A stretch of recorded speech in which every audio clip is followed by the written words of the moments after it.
যায় না।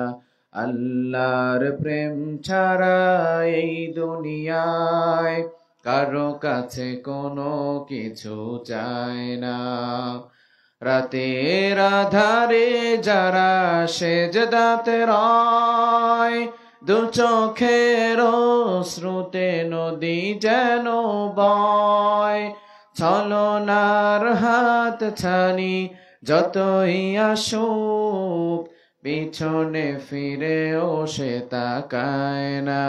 যাদের হৃদয়ে আছে আল্লাহর ভয়, তারা কভু পথ ভুলে যায় না। আল্লাহর প্রেম ছাড়া এই দুনিয়ায় কারো কাছে কোনো কিছু চায় না। সকলে পড়ি আলহামদুলিল্লাহ। রব্বানা লাকাল হামদ হামদান কাসীরান তাইয়িবান মুবারাকান ফি। ইয়া রব্বি লাকাল হামদু কামা ইয়ানবাগি লিজালালি ওয়াজহিকা ওয়া আযীমি সুলতানিকা। লাকাল হামদু বিল ঈমান, লাকাল হামদু বিল ইসলাম, লাকাল হামদু বিল কোরআন। আমরা প্রশংসা করলাম কার? আওয়াজ দিয়ে বলতে হবে কার? আল্লাহ শব্দ উচ্চারণ করতে কি আপনাদের ভয় লাগে? আল্লাহ শব্দ উচ্চারণ করতে গিয়ে যদি গলায় ব্যথা লাগে কোনো আপত্তি আছে? যদি গলা ভেঙে যায় কোনো আপত্তি আছে? যদি গলার একটি রগ ছিঁড়ে গিয়ে শহীদ হয়ে যান কোনো আপত্তি আছে? মুসলমান চিল্লায় বলেন আল্লাহু আকবার। আরো জোরে বলেন আল্লাহু আকবার। আল্লাহু আকবারের স্লোগান দিতে হবে, এটা আল্লাহ তাআলা পবিত্র কোরআনুল কারীমের ভিতরে নিজেই বলে দিয়েছেন। পবিত্র কোরআনুল কারীম খুলেন 29 নম্বর পারা 17 নম্বর পৃষ্ঠার 3 নম্বর লাইন, সূরাতুল মুদ্দাসসিরের 2-3 নম্বর আয়াতে আল্লাহ তাআলা বলেন, কুম ফাআনদির ওয়া রাব্বাকা ফাকাব্বির, stand in awe and announce the bounty of your lord. দাঁড়াও, ভীতি প্রদর্শন করো এবং তোমার রবের বরত্বের ঘোষণা দাও। কথাটি কার? আওয়াজ দিয়ে বলেন কথাটি কার? আমরা আমাদের রবের বরত্বের ঘোষণা দিতে পারবো না ইনশাআল্লাহ? আওয়াজ দিয়ে বলেন আল্লাহু আকবার। আমরা 95% মুসলমানের দেশে আল্লাহু আকবারের স্লোগান দিতে ভয় পাই। মুসলমান ফোকাস করেন ভারতের কর্ণাটকের সেই মুসলিম বোনের কথা, যখন হিন্দুত্ববাদীরা আমার মুসলিম বোনের উপরে অ্যাটাক করেছিল, উত্তক্ত করেছিল হিজাবকে মেনটেন করার কারণে, তখন আমার সেই মুস্কান নামক বোনটি আল্লাহু আকবারের স্লোগান দিয়ে সামনে অগ্রসর হয়ে সারা বিশ্বের বুকে তোলপাড় সৃষ্টি করেছে। মুসলমান আপনারাও যদি আল্লাহু আকবারের স্লোগান দিয়ে সামনে অগ্রসর হতে পারেন, দুনিয়ার কোন অপশক্তি ইসলামের বিজয়কে ঠেকিয়ে রাখতে পারবে না। ঠিক কিনা বলেন? এজন্য আল্লাহু আকবারের স্লোগান দিতে পারবো তো ইনশাআল্লাহ? আওয়াজ দিয়ে বলেন আল্লাহু আকবার। এবার আওয়াজ দিয়ে বলেন আমরা প্রশংসা করেছি কার? সব সময় প্রশংসা হবে কার? খাওয়ার সময়, ঘুমানোর সময়, সকালবেলা, দুপুরবেলা, সন্ধ্যাবেলা, রাতের বেলা, ভালো কাজ করার সময়, খারাপ কাজ করার সময়। দেখছেন খারাপ কাজ করা যাবে? আওয়াজ দিয়ে বলেন খারাপ কাজ করা যাবে? গুনাহের কাজ করা যাবে? অন্যের মাল অন্যায় ভাবে আত্মসাৎ করা যাবে? চুরি করা যাবে? ডাকাতি করা যাবে? ছিনতাই করা যাবে? সকল গুনাহ থেকে দূরে সরে আসার দরকার আছে না নাই? আরো জোরে বলেন। আজকের এই চমৎকার রজনীতে, চমৎকার আয়োজনে আমরা আল্লাহ তাআলাকে কমিটমেন্ট দিব, আমরা আর গুনাহের কাজ করব। বর্তমানে আমাদের সমাজে অশ্লীলতা ব্যাপকভাবে ছড়িয়ে পড়েছে, ঠিক কিনা? আর আমাদের গুনাহের কারণেই আল্লাহ তাআলা আমাদের উপর আযাব গজব চাপিয়ে দিচ্ছেন, ঠিক কিনা? এটা মনে আমি বানিয়ে বানিয়ে বললাম, তাই না? নো, আল্লাহ তাআলা পবিত্র কোরআনুল কারীমের ভিতরে নিজে বলে দিয়েছেন। 21 নম্বর পারা 7 নম্বর পৃষ্ঠা 14 নম্বর লাইন, সূরাতুর রুমের 41 নম্বর আয়াতে আল্লাহ তাআলা বলেন, যাহারাল ফাসাদু ফিল বাররি ওয়াল বাহরি বিমা কাসাবাত আইদিন নাস, all the danger coming from the ground in the water is our hand. জলে স্থলে যে দুর্যোগ, মহামারী, বিপর্যয় ধেয়ে আসছে, এগুলো সব হলো আমাদের হাতের কামাই, ঠিক কিনা? এজন্য গুনাহ থেকে দূরে সরে আসার দরকার আছে না নাই? এখন গুনাহ থেকে যদি দূরে সরে আসতে চাই, ইসলামের ছায়াতলে আসার দরকার আছে না নাই? আরো জোরে বলেন আছে না নাই? বাঁচতে হলে ইসলাম নিয়ে বাঁচতে হবে, মরতে হলেও ইসলাম নিয়ে মরতে হবে, ঠিক কিনা বলেন? বাঁচতে হলে কি নিয়ে বাঁচতে হবে? এখন অনেকে বলবেন হুজুর বাঁচতে হলে ইসলাম নিয়ে বাঁচতে হবে, দলিল কোথায় পাইছেন?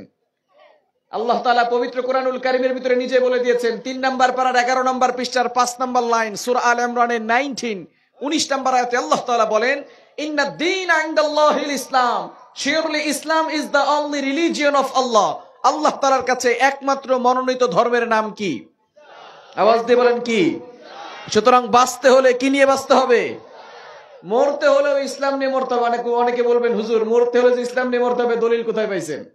আল্লাহ তাআলা পবিত্র কোরআনুল কারীমের ভিতরে নিজে বলে দিয়েছেন, 4 নম্বর পারা 2 নম্বর পৃষ্ঠার 3 নম্বর লাইন, সূরা আল ইমরানের 102 নম্বর আয়াতের শেষের অংশে আল্লাহ বলেন, ওয়ালা তামুতুন্না ইল্লা ওয়া আনতুম মুসলিমুন, do not go to the grave without becoming a Muslim, তোমরা মুসলমান না হয়ে কবরে যেও।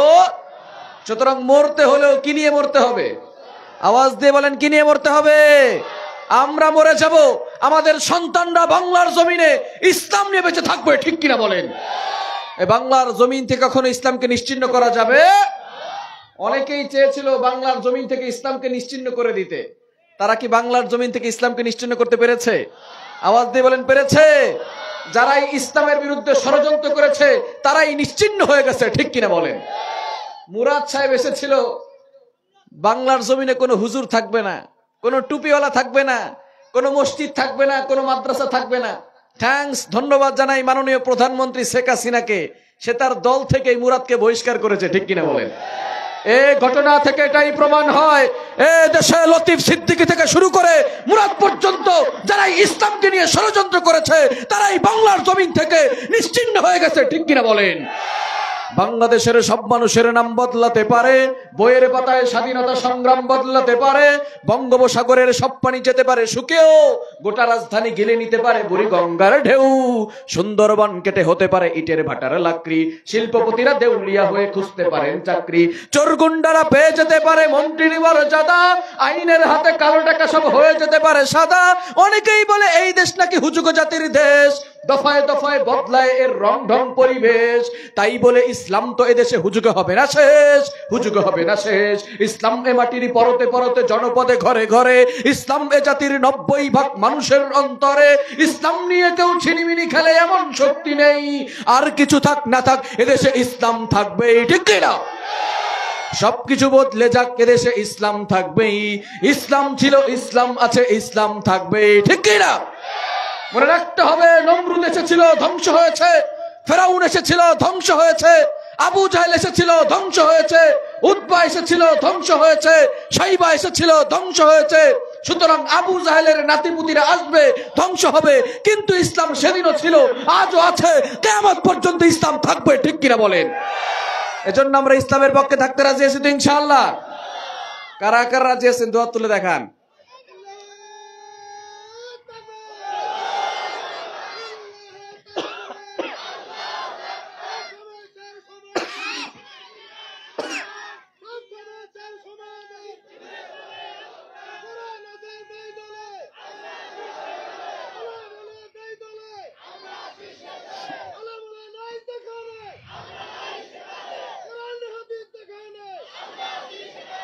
মাশাআল্লাহ, আল্লাহ তাআলা কবুল করেন, সকলে বলেন আমিন, আরো জোরে বলেন আমিন।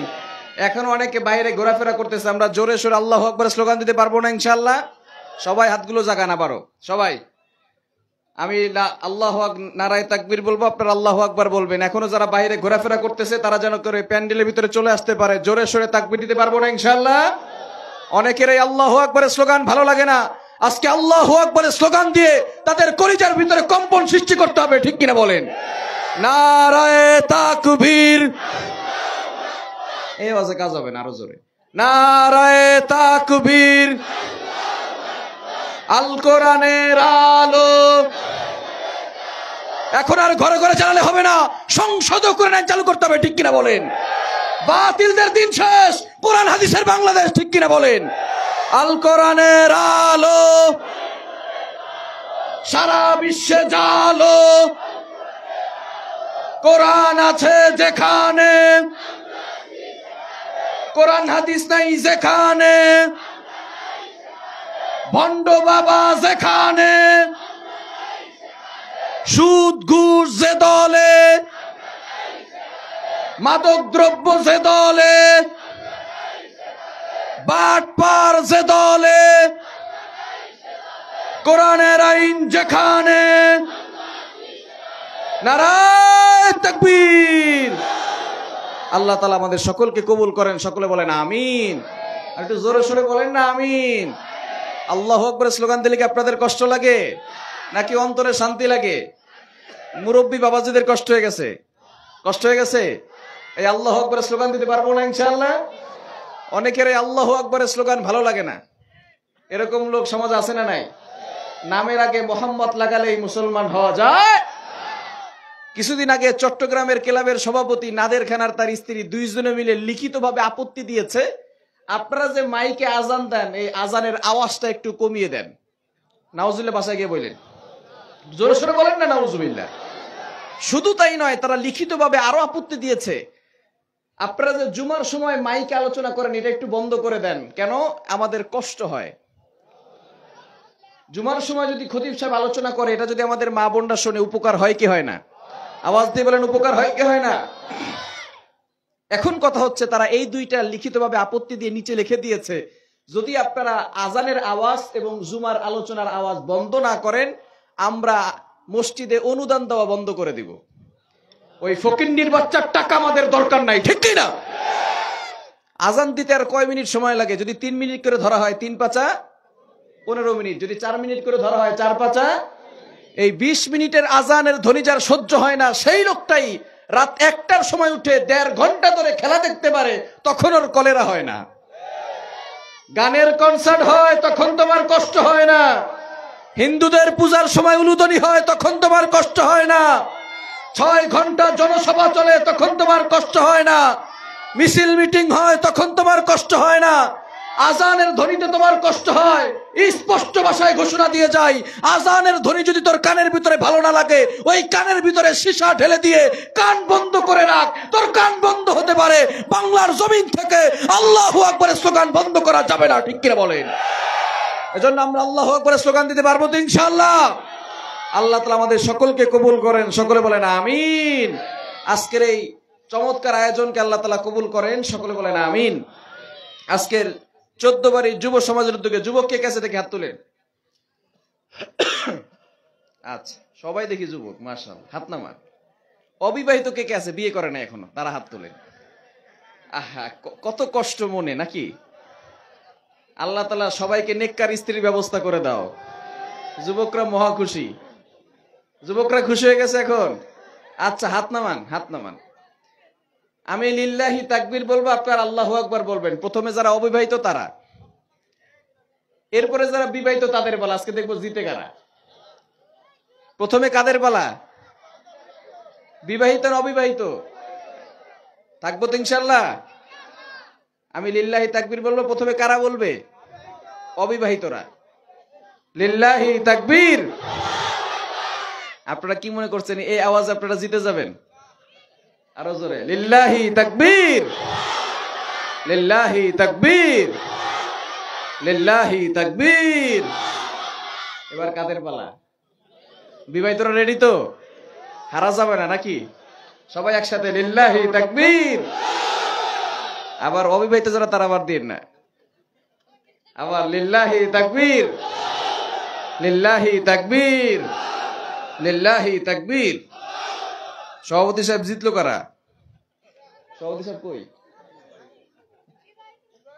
সবাই এবার একসাথে লিল্লাহি তাকবীর, লিল্লাহি তাকবীর, লিল্লাহি তাকবীর।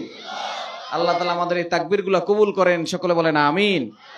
যুবকদের আছে প্রাণ ঢালা উচ্ছ্বাস, যুবকদের আছে চেতনা, যুবকদের আছে শক্তি।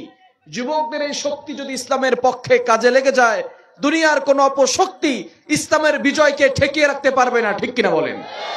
এজন্য যুবকরা ইসলামের ছায়াতলে আসার দরকার আছে না নাই? আজকের এই চমৎকার যুব সমাজের উদ্যোগে আজকের মাহফিলের সম্মানিত সভাপতি জনাব আলহাজ মোহাম্মদ আবু বকর সিদ্দিক সাহেব, আপনি না, আল্লাহ পাক রব্বুল আলামিন ওনাকে কবুল করেন, সকলে বলেন আমিন। আল্লাহ তাআলা ওনাকে ওনার পরিবারের সকলকে সুস্থতার সাথে নেক হায়াত দান করেন, সকলে বলেন আমিন। আজকের প্রধান অতিথি জনাব মোহাম্মদ আবুল হাসেম তালুকদার সাহেব, চেয়ারম্যান। আপনি না? মাশাআল্লাহ, আল্লাহ তাআলা কবুল করেন, সকলে বলেন আমিন। আল্লাহ তাআলা ওনাকে ওনার পরিবারের সকলকে সুস্থতার সাথে নেক হায়াত দান করেন, সকলে বলেন আমিন। আজকে আমার আগে যিনি আলোচনা করেছেন হাফেজ মাওলানা মোহাম্মদ হাবিবুর রহমান হাবিব সাহেব, দামাত বারাকাতুহুম, বারাকাল্লাহু ফি হায়াতি, সকলে বলেন আমিন। খুবই চমৎকার আলোচনা করেছেন, ঠিক কি না?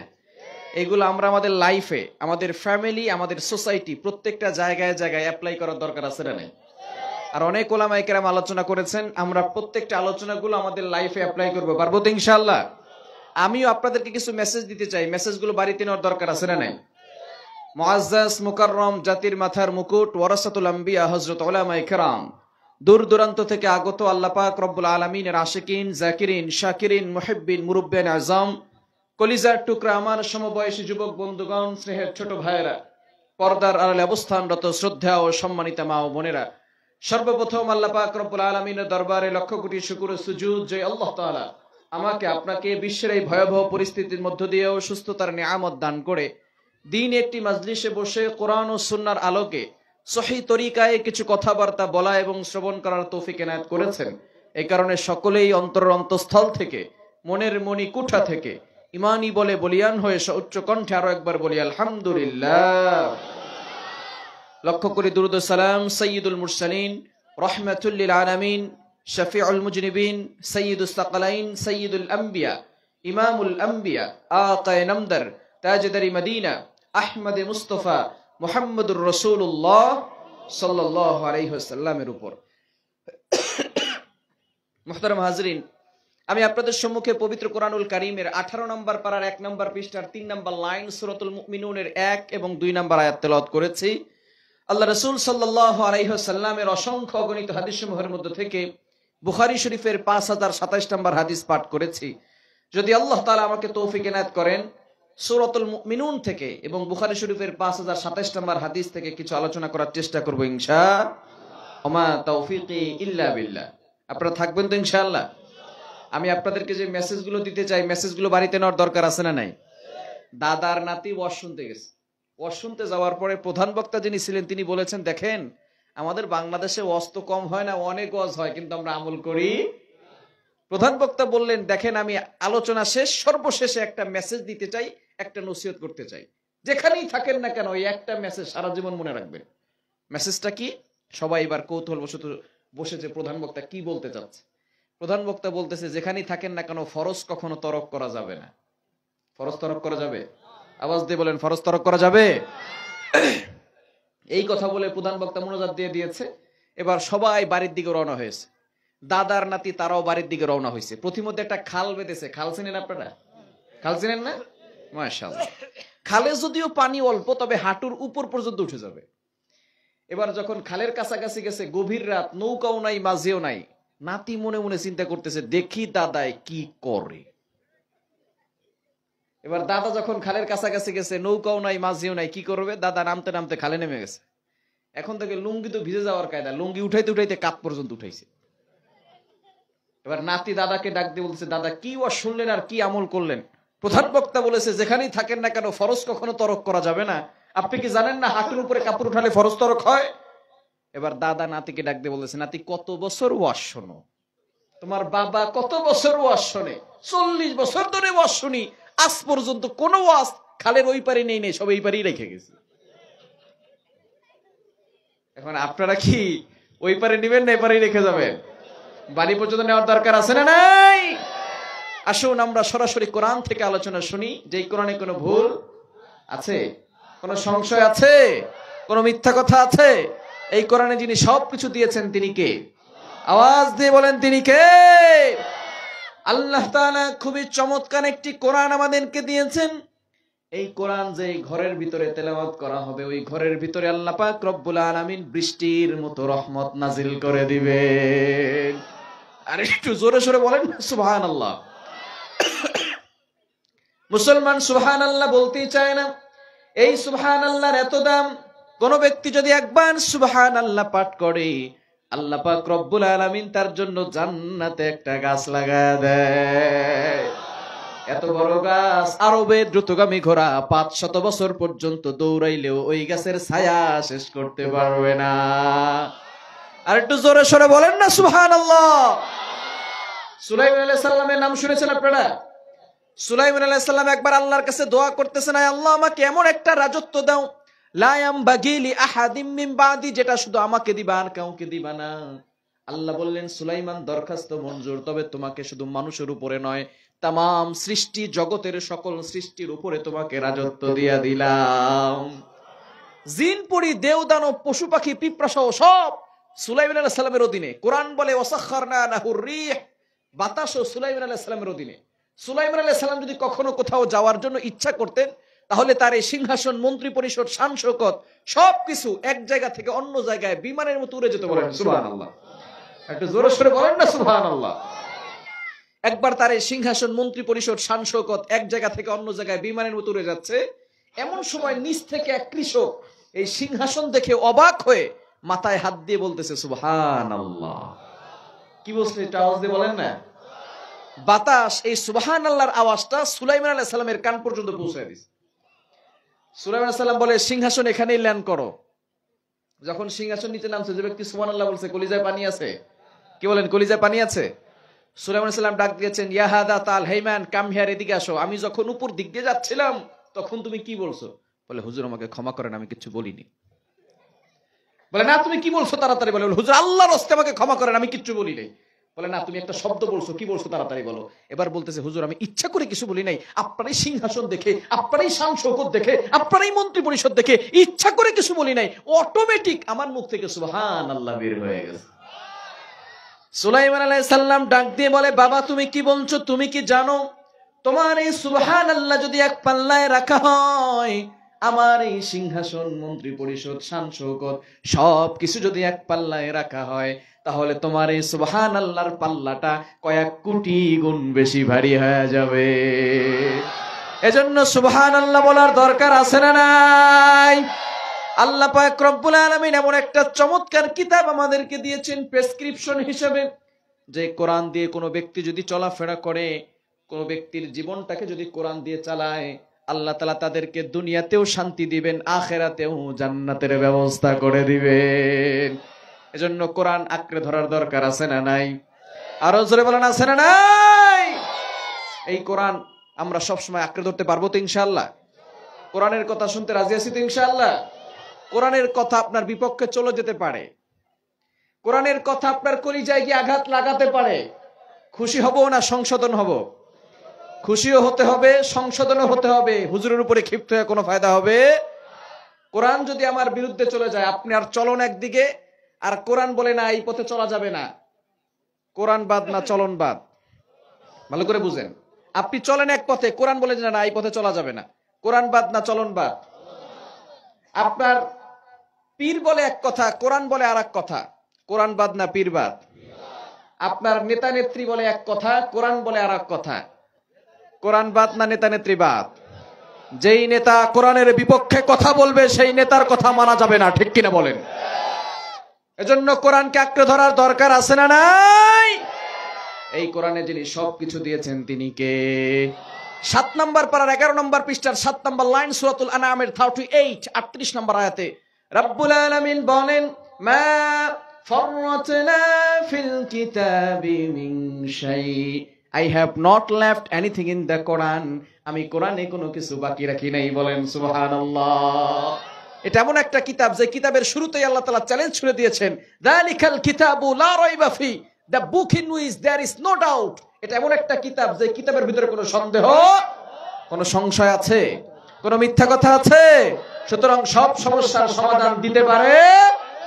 সমাধান চাও যদি জীবনে মরণে, ফিরে যাও খুঁজে নাও, চোখ রাখো কোরআনে, তবেই পাবে সুখ শান্তির ঠিকানা, যদি মেনে নাও তুমি মনে প্রাণে। সমাধান চাও যদি জীবনে মরণে, ফিরে যাও খুঁজে নাও, চোখ রাখো কোরআনে। এ বাণী সকলের নয় শুধু মুমিনের, যারাই চলবে মেনে ফল পাবে কোরআনের। ঘরে বলো কিবা রাষ্ট্রে বলো, অশান্তি দূর করে শান্তি আনে, সমাধান চাও যদি জীবনে মরণে, ফিরে যাও খুঁজে নাও চোখ রাখো কোরআনে। সবাই পড়েন, সমাধান চাও যদি জীবনে মরণে, ফিরে যাও খুঁজে নাও চোখ রাখো কোরআনে। If you wanna salvation this dunya and akhirah, go back, have a look to the holy Quran. ঠিক কি না? এজন্য চোখ রাখতে হবে কোথায়? স্টার জলসায়, জি বাংলায়, এটিএন টিভির পর্দায়। চোখ রাখতে হবে কোথায়? কোরআনে রাখতে পারবো তো ইনশাআল্লাহ। অনেক সময় দেখা যায় কোরআনকে পুড়িয়ে ফেলা হয়। বিভিন্ন সময় যারা সোশ্যাল মিডিয়া করেন তারা দেখেছেন কোরআনকে পুড়িয়ে ফেলা হয়। তারা মনে করে কোরআনকে যদি পুড়িয়ে ফেলতে পারে তাহলে মনে হয় কোরআন পৃথিবী থেকে বিদায় নেবে। কোরআন কি পৃথিবী থেকে বিদায় করতে পারবে? 14 নম্বর পারার 1 নম্বর পৃষ্ঠার 8 নম্বর লাইন সূরাতুল হিজরের 9 নম্বর আয়াতে রব্বুল আলামিন বলেন, ইন্না নাহনু নাযালনা যিকরা ওয়া ইন্না লাহু লাহাফিজুন। I have sent down the holy Quran, I am Allah, I will take care the holy Quran, I am Allah.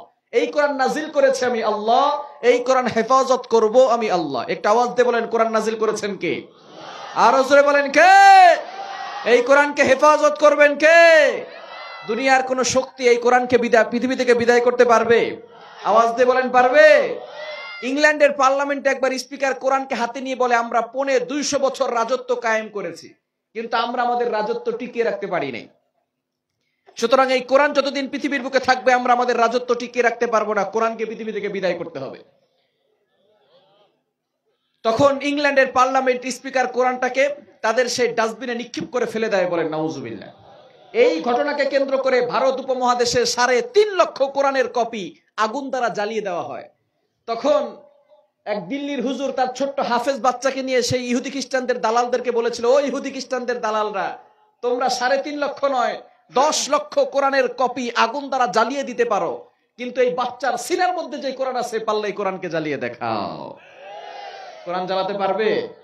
অবশেষে তারা রিপিট করেছে, no it's completely wrong, because the don't just write down the holy Quran in printed copy, the memorize the verses of Quran in their own hearts. তারা শুধু কাগজে কোরআন লিখে লিখে ছাপাখানায় ছাপায় না, এরা কোরআন পড়ে পড়ে সিনার মধ্যে ঢুকিয়ে রাখে। ঠিক কি না? সুতরাং এই কোরআন পৃথিবী থেকে বিদায় করতে পারবে? সুইডেনে কোরআনকে পুড়িয়ে ফেলা হয়, আর তারা মনে করে এটা তাদের ব্যক্তি স্বাধীনতা। তারা মনে করে আমাদের ব্যক্তি স্বাধীনতা, আমরা অন্য ধর্মের বইটাকে পুড়িয়ে ফেলবো, এটা তাদের ব্যক্তি স্বাধীনতা বলে দাবি করে।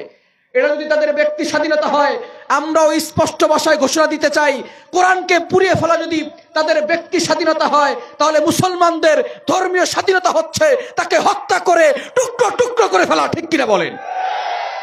এজন্য কোরআন শেখানোর দরকার আছে না নাই? আমি যখন ইন্ডিয়া গিয়েছি প্রোগ্রামে, আগরতলা থেকে আমি কলকাতা যাব, আমার পাশে এক ভদ্রলোক বসেছে, এডুকেটেড পার্সন, শিক্ষিত মানুষ। আমি যখন বোর্ডিং টাইমে গিয়েছি আমি বলেছি, প্লিজ উইন্ডো সিট, আমাকে জানালার পাশে একটা সিট দিয়ে। তো জানালার পাশে যখন বসেছি, সেই ভদ্রলোক আমার পাশেই বসেছে। এই ভদ্রলোক আমাকে জিজ্ঞেস করতেছে, হুজুর কোথায় যাচ্ছেন? আমি বলতেছি তাকরির করনে কে লিয়ে কলকাতায় যাব। তো উনি বলতেছেন যে একটা কথা আপনাকে বলতে চাই, যদি কিছু মনে না করেন। আচ্ছা ঠিক আছে বলেন। উনি আমাকে বলতেছে, আনসিং ইজ নাথিং, যেটা দেখি না সেটা বিশ্বাস করি না। আপনারা তো আল্লাহকে দেখেন না, বিশ্বাস করেন কেন? আপনি তো আপনার সন্তানকে ইংলিশ মিডিয়ামে পড়াচ্ছেন, বিজ্ঞান বানাবেন, পাইলট বানাবেন, ডক্টর বানাবেন, বানান, আমাদের কোনো আপত্তি নেই। কিন্তু এই প্রশ্ন যদি আপনার সন্তানকে করা হয়, আপনার সন্তান কি করবে? কিছুদিন পরে আপনাদের বর্তমান সমাজ যেদিকে যাচ্ছে, আপনার সন্তানকে এই প্রশ্ন করবে, তখন আপনার সন্তান কোথায় যাবে? এখন মূল কথা হচ্ছে, সেই লোকটা শিক্ষিত মানুষ, তাকে কোরআনের দলিল দিলে সে মানবে না, সে নাস্তিক, সে কিছুই বোঝে না। তাকে যুক্তি দিয়ে প্রমাণ করতে হবে যে অবশ্যই অদৃশ্যের বিষয়ের উপরে বিশ্বাস করা যায়।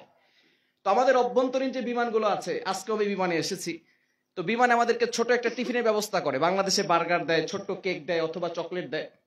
ওইখানে আমাদেরকে স্যান্ডউইচ দিয়েছে। তো প্রত্যেকটা খাবারের একটা ঘ্রাণ আছে না নাই? যখন স্যান্ডউইচ দিয়েছে, আমি সেই ভদ্রলোককে বলতেছি যে দেখেন তো এখানে কোনো ঘ্রাণ আছে নাকি? বলে হ্যাঁ ঘ্রাণ তো আছে, সুন্দর একটা ঘ্রাণ। আমি বলি ঘ্রাণটা আমাকে দেখান। ঘ্রাণ কি দেখা যায়? বাতাস কি দেখা যায়? মাথা ব্যথা করতেছে, ব্যথা কি দেখা যায়? আমি তাকে বললাম, পৃথিবীর ভিতরে এমন অনেক বিষয় আছে যেগুলো দেখা যায় না, না দেখেই বিশ্বাস করতে হয়। ঠিক তদ্রুপভাবে আল্লাযীনা ইউমিনুনা বিল গায়ব, আল্লাহ হচ্ছেন অদৃশ্য, আল্লাহকে দেখা যায় না, আমরা না দেখে বিশ্বাস করি, এই জন্য আমরা মুসলমান। ঠিক কিনা বলেন? এজন্য ইসলামিক মৌলিক জ্ঞানগুলো শিক্ষা দেওয়ার দরকার আছে না নাই?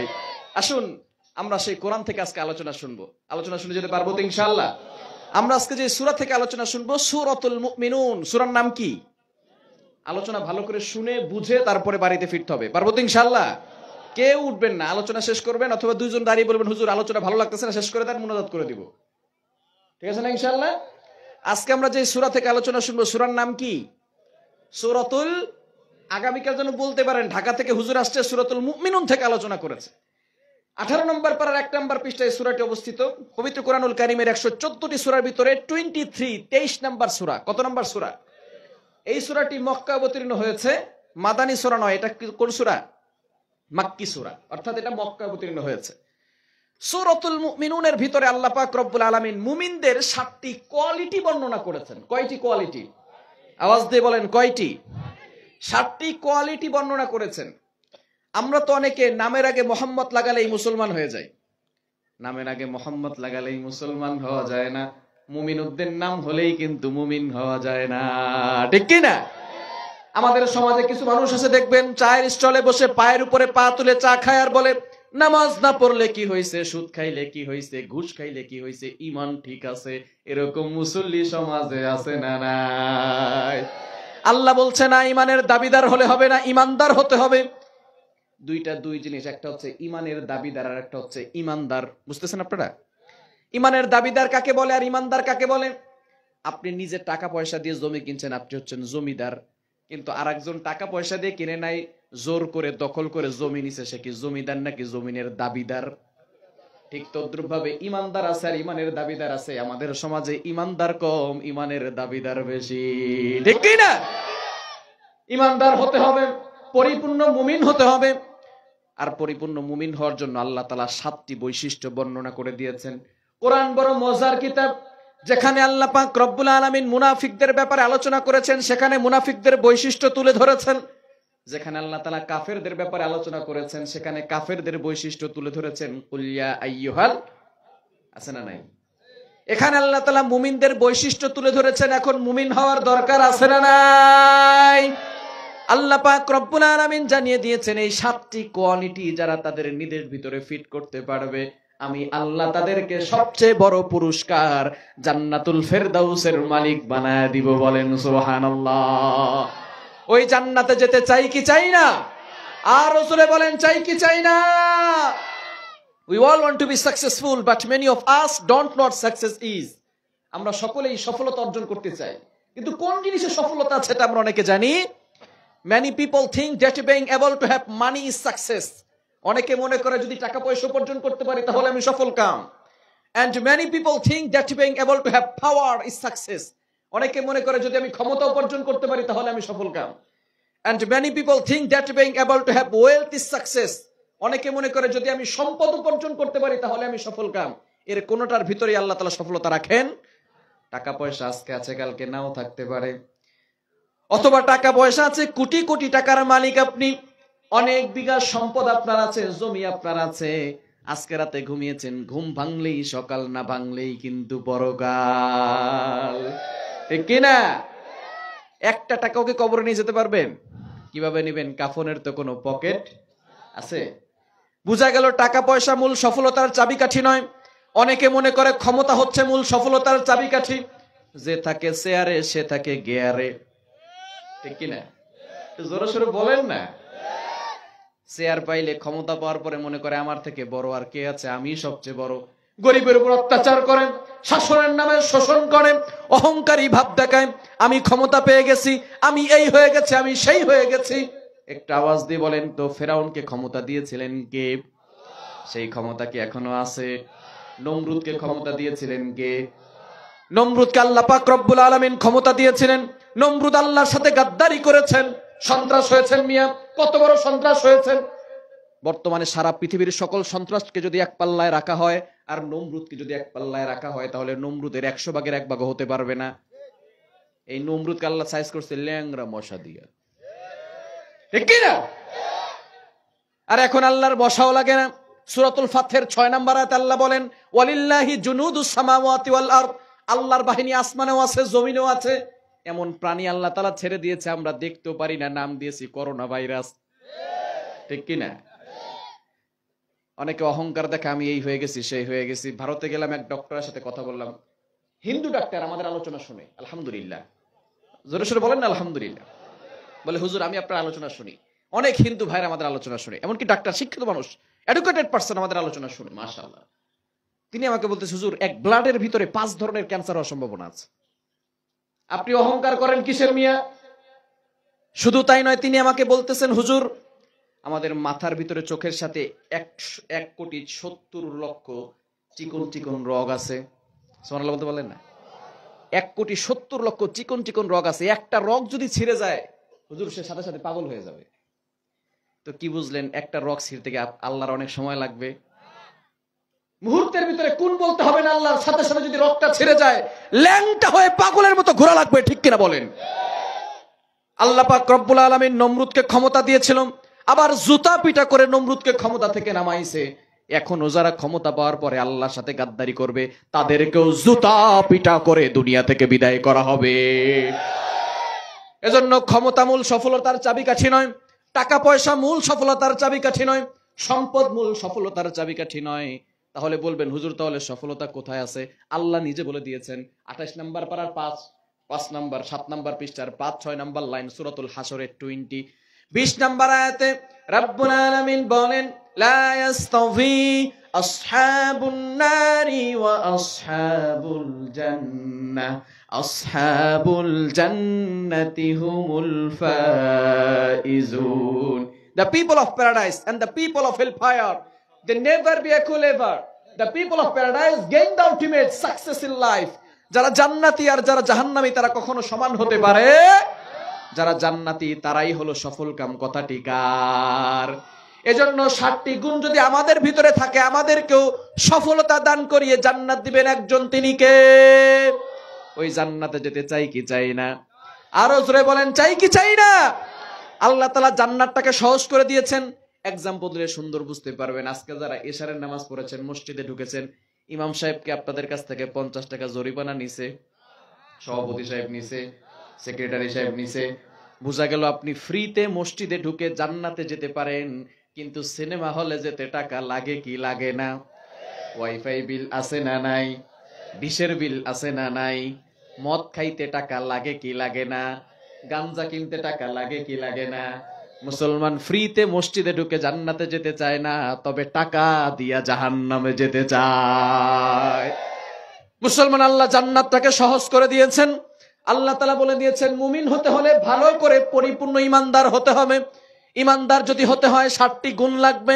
60টি গুণ যদি তোমাদের ভিতরে থাকে, ছোটখাটো জান্নাত আমি আল্লাহ তোমাদেরকে দিব না, সবচেয়ে বড় জান্নাত, যে জান্নাত পাওয়ার জন্য সকলেই আগ্রহী হয়ে থাকে, সেটা হলো জান্নাতুল ফেরদাউস।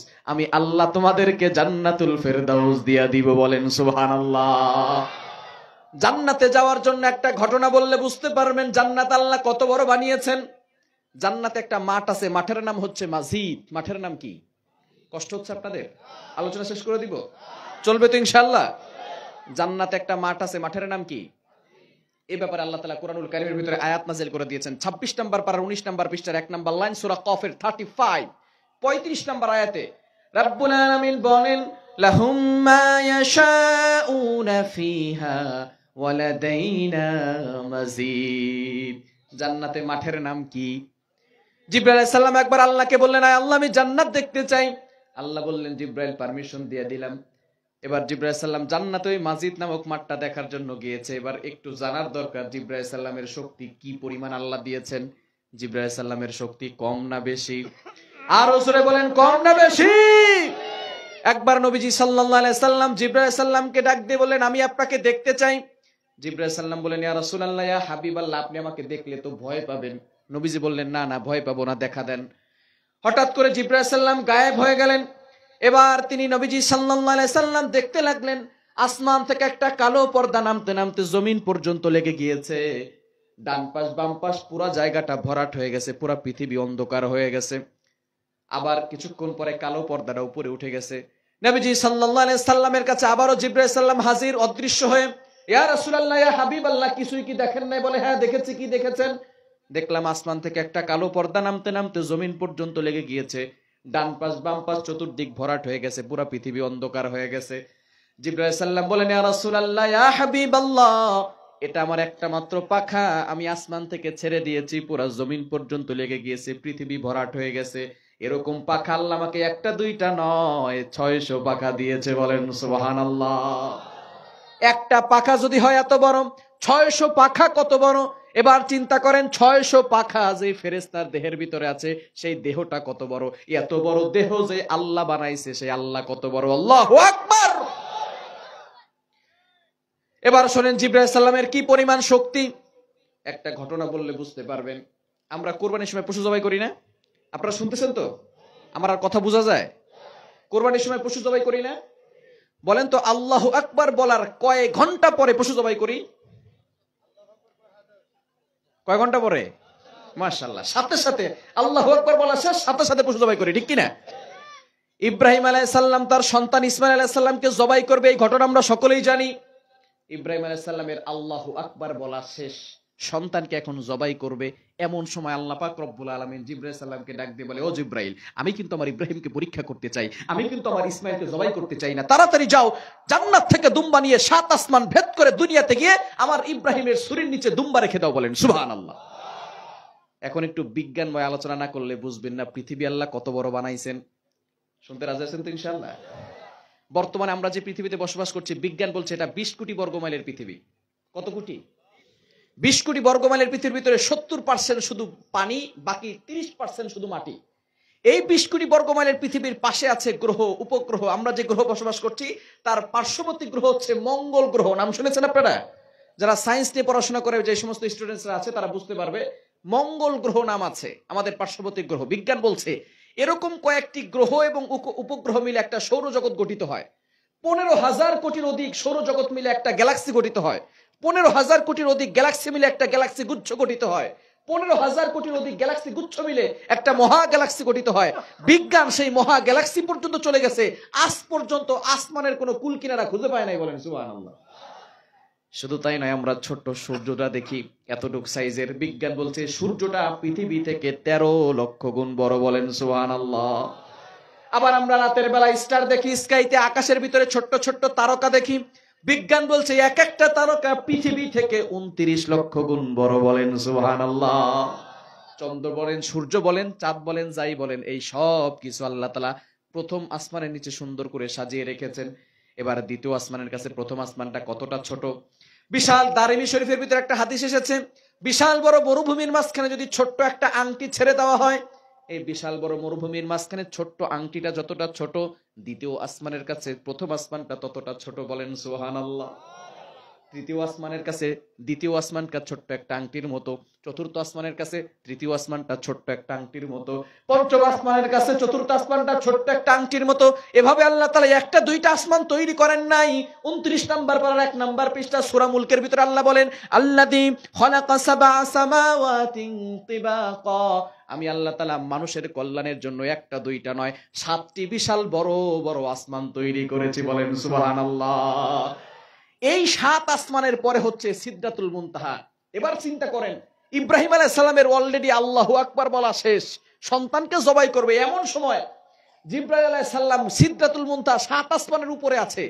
জিবরাইল আলাইহিস সালাম বলেন, ইয়া রাসূলুল্লাহ, ইয়া হাবিবাল্লাহ, আদেশ পাওয়ার সাথে সাথে আমার শরীরের পশমগুলো দাঁড়িয়ে গেছে, আমার শরীরের প্রত্যেকটা পশম থেকে ঘাম বের হওয়া শুরু হয়েছে। না জানি আমি এই আল্লাহর আদেশ পালন করতে পারবো কিনা। যেহেতু আল্লাহ আদেশ করেছেন, তারপরও আমি আমার 600 পাখা দিয়ে এমন ভাবে টান দিলাম, জান্নাতে গেলাম, জান্নাত থেকে দুম্বা নিয়ে 7 আসমান ভেদ করে দুনিয়ার জমিনে এসে ইব্রাহিম আলাইহিস সালামের ছুরির নিচে দুম্বা রেখে দিয়েছি। এখনো দেখি ছুরি উপর থেকে নিচে নামতেছে, বলেন সুবহানাল্লাহ। কি বুঝলেন? জিবরাইল আলাইহিস সালামের শক্তি কম না বেশি? আরো জোরে বলেন, কম না বেশি? আরো 2টা কাজ করতে জিবরাইল আলাইহিস সালামের কষ্ট হয়ে গেছিল, আজকে থাক, আরেকদিন বলবো ইনশাআল্লাহ। কি হলো? আমাকে সূরা মুমিনুনের আলোচনা তো করতে দিবেন নাকি? এটাও তাফসীরের ভিতরে আসছে, যেহেতু জান্নাতের আলোচনা চলে আসছে। শুনবেন?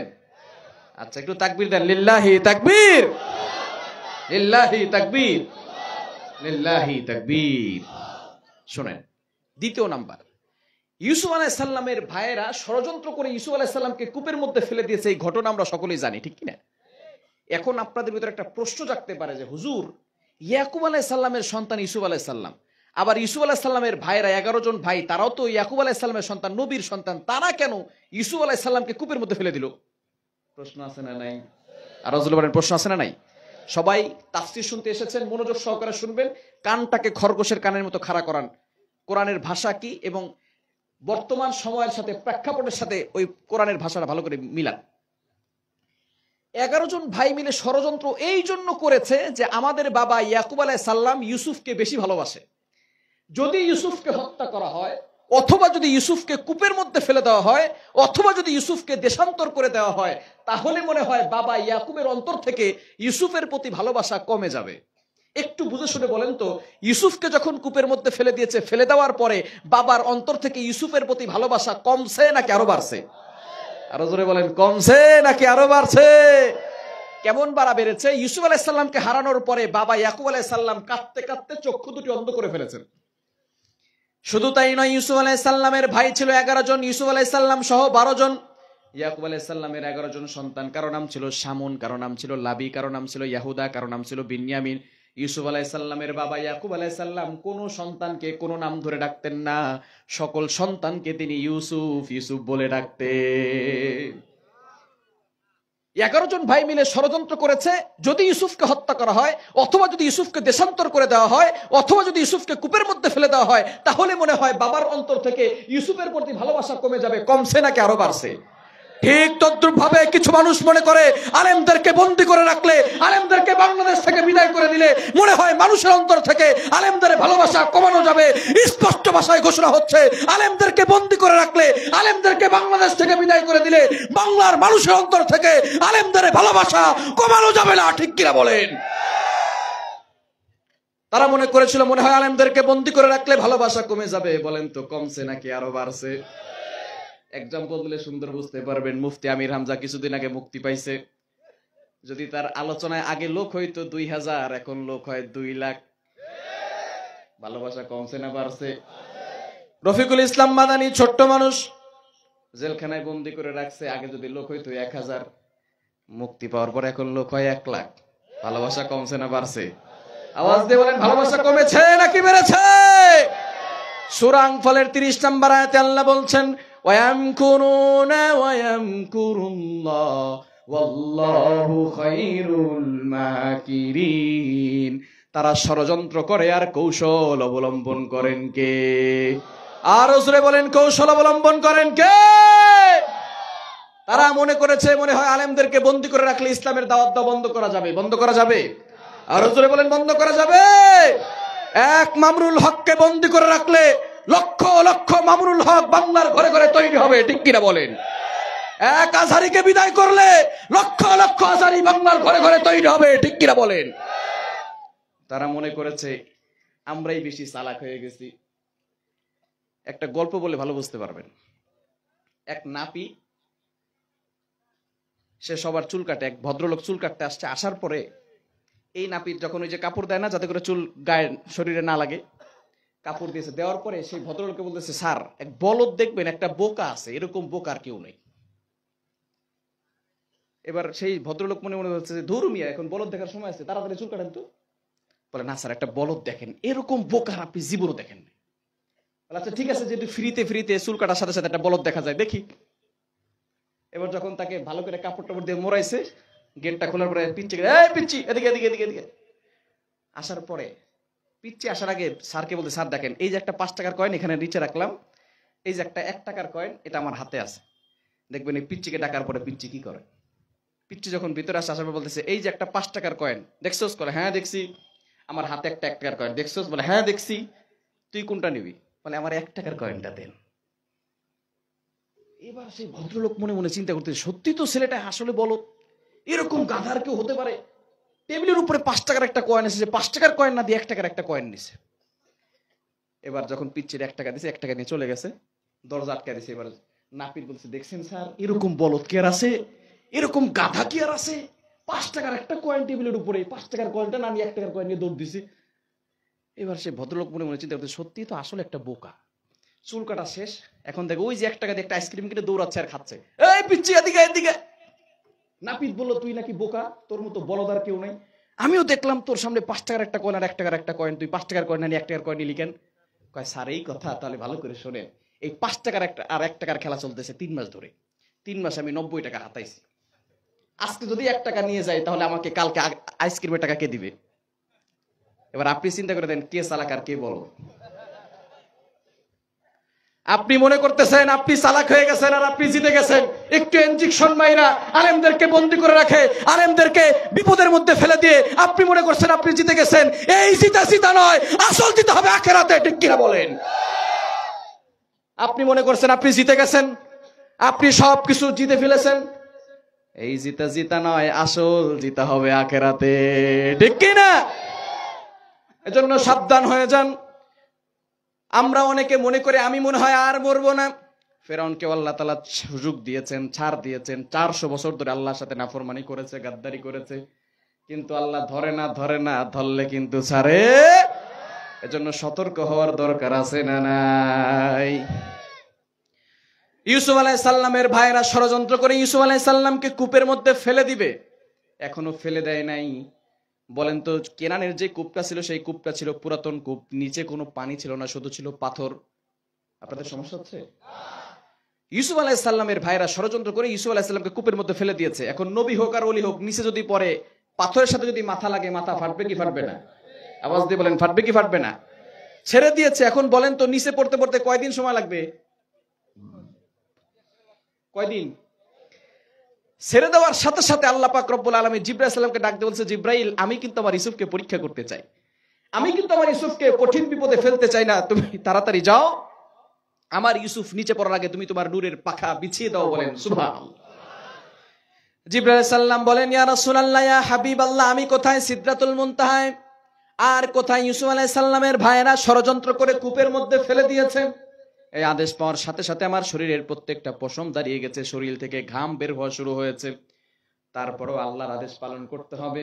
আমি আমার 600 পাখা দিয়ে এমন ভাবে টান দিলাম, 7 আসমান ভেদ করে কেনানের সেই কূপের কাছে গিয়ে আমি আমার নূরের পাখা বিছিয়ে দিয়েছি।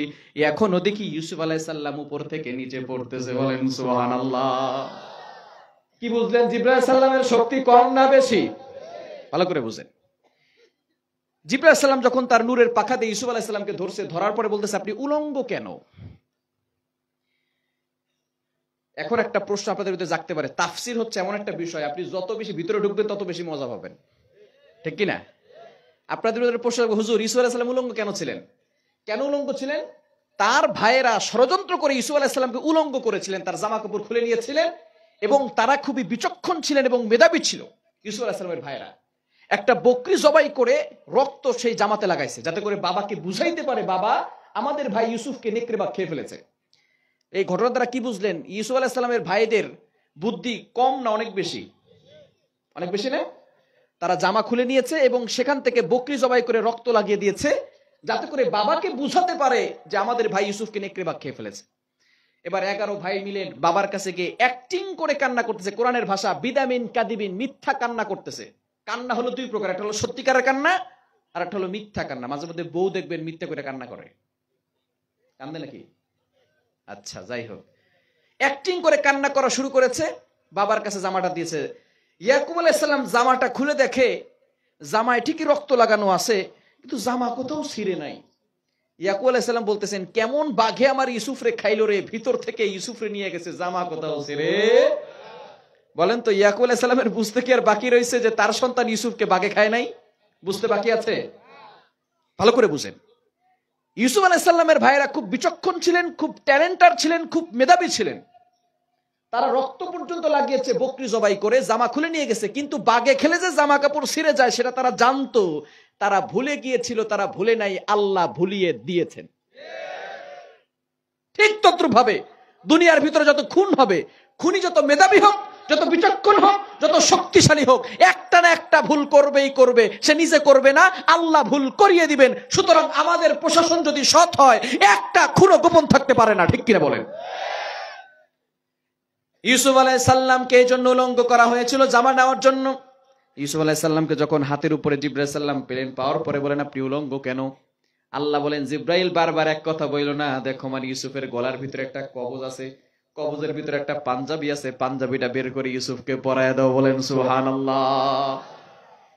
জিবরাইল সাল্লাম এখান থেকে দেখেন সাদা সাদা কি যেন দেখা যায়, ভিতর থেকে টানতে টানতে দেখে বের হতে হতে বড় একটা পাঞ্জাবি বের হয়েছে, পাঞ্জাবি ইউসুফ আলাইহিস সালামকে পরায় দিয়েছে। এখন আপনাদের ভিতরে আবার প্রশ্ন, হুজুর এখানে পাঞ্জাবি আসলো কোথা থেকে? প্রশ্ন আছে না নাই? আর জোর আছে না নাই?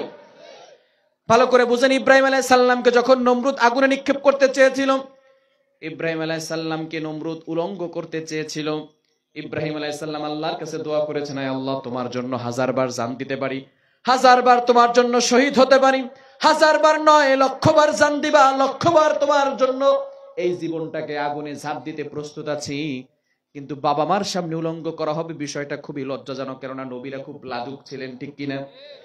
ইব্রাহিম আলাইহিস সালাম বলেন, আল্লাহ বাবা মার সামনে উলঙ্গ করা হবে, বিষয়টা খুবই লজ্জাজনক, আল্লাহ বাবা মার সামনে এরকম লজ্জার ভিতরে আমাকে ফালাইও না, তোমার জন্য আমি জান দিব, কোনো সমস্যা নাই। আল্লাহ পাক রব্বুল আলামিন এই কথাতে এতটা খুশি হয়েছেন, জান্নাত থেকে একটা জামার ব্যবস্থা আল্লাহ পাক রব্বুল আলামিন জিবরাইল সালামের মাধ্যমে করে দিয়েছে। বলেন সুবহানাল্লাহ। এটা আবার কি জামা? ফায়ার প্রুফ নয়, এটা হচ্ছে ওয়াটার প্রুফ নয়, ফায়ার প্রুফ জামা।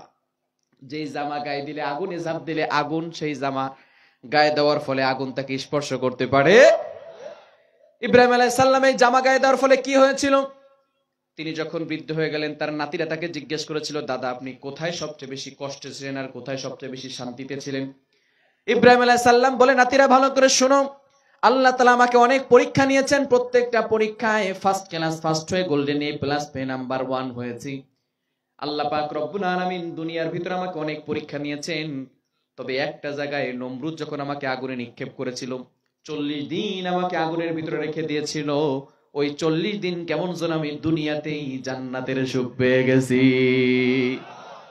ইব্রাহিম আলাইহিস সালাম তার এই জামাটা তার সন্তান ইসহাক আলাইহিস সালামকে দিয়েছে। ইসহাক আলাইহিস সালাম তার এই জামাটা, বরকতি জামা, জান্নাতি জামাটা তার সন্তান ইয়াকুব আলাইহিস সালামকে দিয়েছে। ইয়াকুব আলাইহিস সালাম জান্নাতি জামা তো ভাঁজ করতে করতে অনেক ছোট হয়, আবার অনেক বড় হয়। এই জান্নাতি জামাটাকে ভাঁজ করতে করতে ছোট করে একটা কবজের ভিতরে ভরে দিয়ে ইউসুফ আলাইহিস সালামের গলার ভিতরে ঝুলাই দিয়েছেন, আর বলেছেন, আল্লাহ যেই জামা ইব্রাহিম আলাইহিস সালামের গায়ে লেগেছে, যেই জামা ইসহাক আলাইহিস সালামের গায়ে লেগেছে, এই জামার বরকতে তুমি আমার ইউসুফকে হেফাজত কইরো। বলেন সুবহানাল্লাহ। এবার বুঝছেন জামা কোথা থেকে আসছে? 2 নাম্বার, জিবরাইল আলাইহিস সালাম আল্লাহ পাক রব্বুল আলামিনের অর্ডারে ইউসুফ আলাইহিস সালামকে কূপের থেকে হেফাজত করেছিলেন। জিবরাইল আলাইহিস সালামের শক্তি কম না বেশি? আরো জোরে বলেন, কম না বেশি? 3 নাম্বার, নবীজি সাল্লাল্লাহু আলাইহি সাল্লাম যখন তায়েফে গেলেন, তায়েফের মুসলমানদের ইসলামের দাওয়াত দেওয়ার জন্য, তায়েফের লোকেরা আমার নবীকে চিনে নাই, তায়েফের লোকেরা আমার নবীর উপরে যুবকদেরকে লেলিয়ে দিয়েছে। যুবকরা আমার নবীকে একবার নয়, 2 বার নয়, টানা 3 বার নবীকে পাথর মেরে নিক্ষেপ করেছেন। পাথর নিক্ষেপ করার ফলে, আঘাত করার ফলে নবীজি সাল্লাল্লাহু আলাইহি সাল্লামের শরীর থেকে রক্ত মুবারক ফিনকি দিয়ে বের হওয়া শুরু হয়েছে। যেই নবীর গায়ে বসা বাসি পর্যন্ত বসা হারাম ছিল, যেই নবীকে আঘাত করা কষ্টদায়ক ছিল, সেই নবীজিকে তায়েফের লোকেরা এমন ভাবে আঘাত করেছে। নবীজি সাল্লাল্লাহু আলাইহি সাল্লামের সাথে ছিলেন তার পালক পুত্র যায়েদ রাদিয়াল্লাহু তাআলা আনহু। যায়েদ রাদিয়াল্লাহু তাআলা আনহু একটা কাপড় দিয়ে যেখান থেকে রক্ত বের হয় সেখান থেকে রক্তগুলো মুছে দেয়। রক্ত মুছতে মুছতে কাপড়টা ভিজে গিয়েছে, কাপড় আর রক্ত শোষণ করে না। নবীজি সাল্লাল্লাহু আলাইহি ওয়াসাল্লাম যেখান থেকে রক্ত বের হয় সেখান থেকে কাপড় দিয়ে মুছতে থাকেন।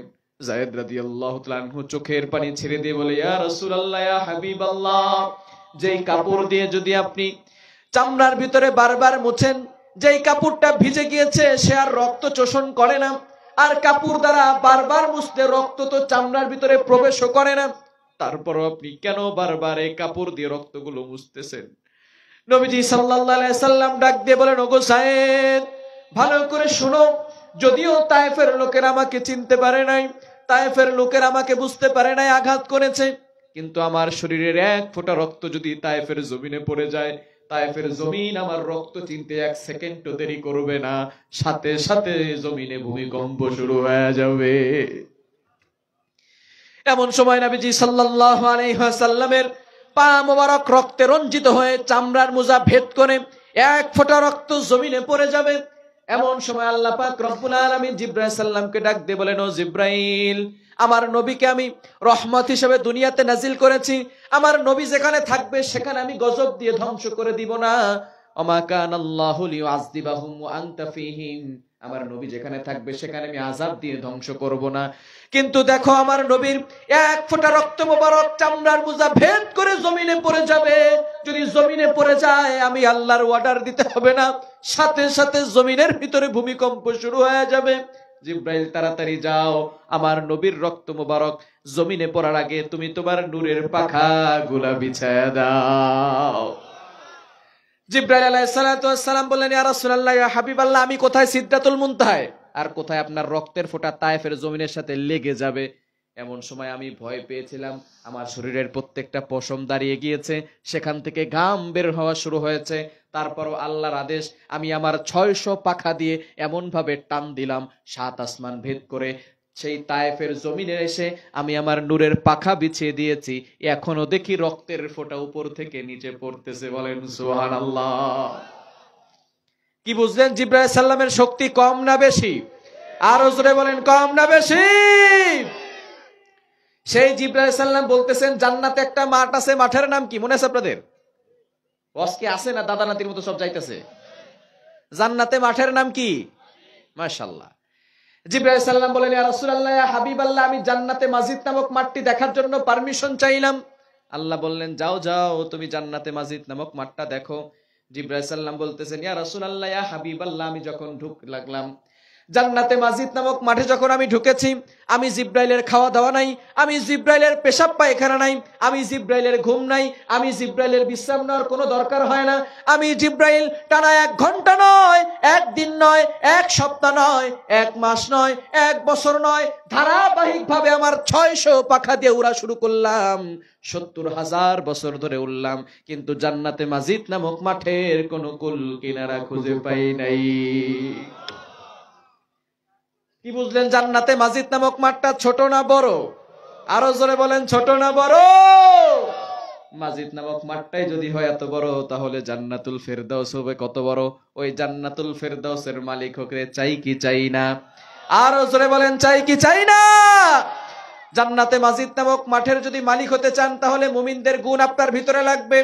আল্লাহ পাক রব্বুল আলামিন শুরু করছেন, ক্বাদ আফলাহাল মুমিনুন আল্লাযীনা হুম ফি সালাতিহিম খাশিউন।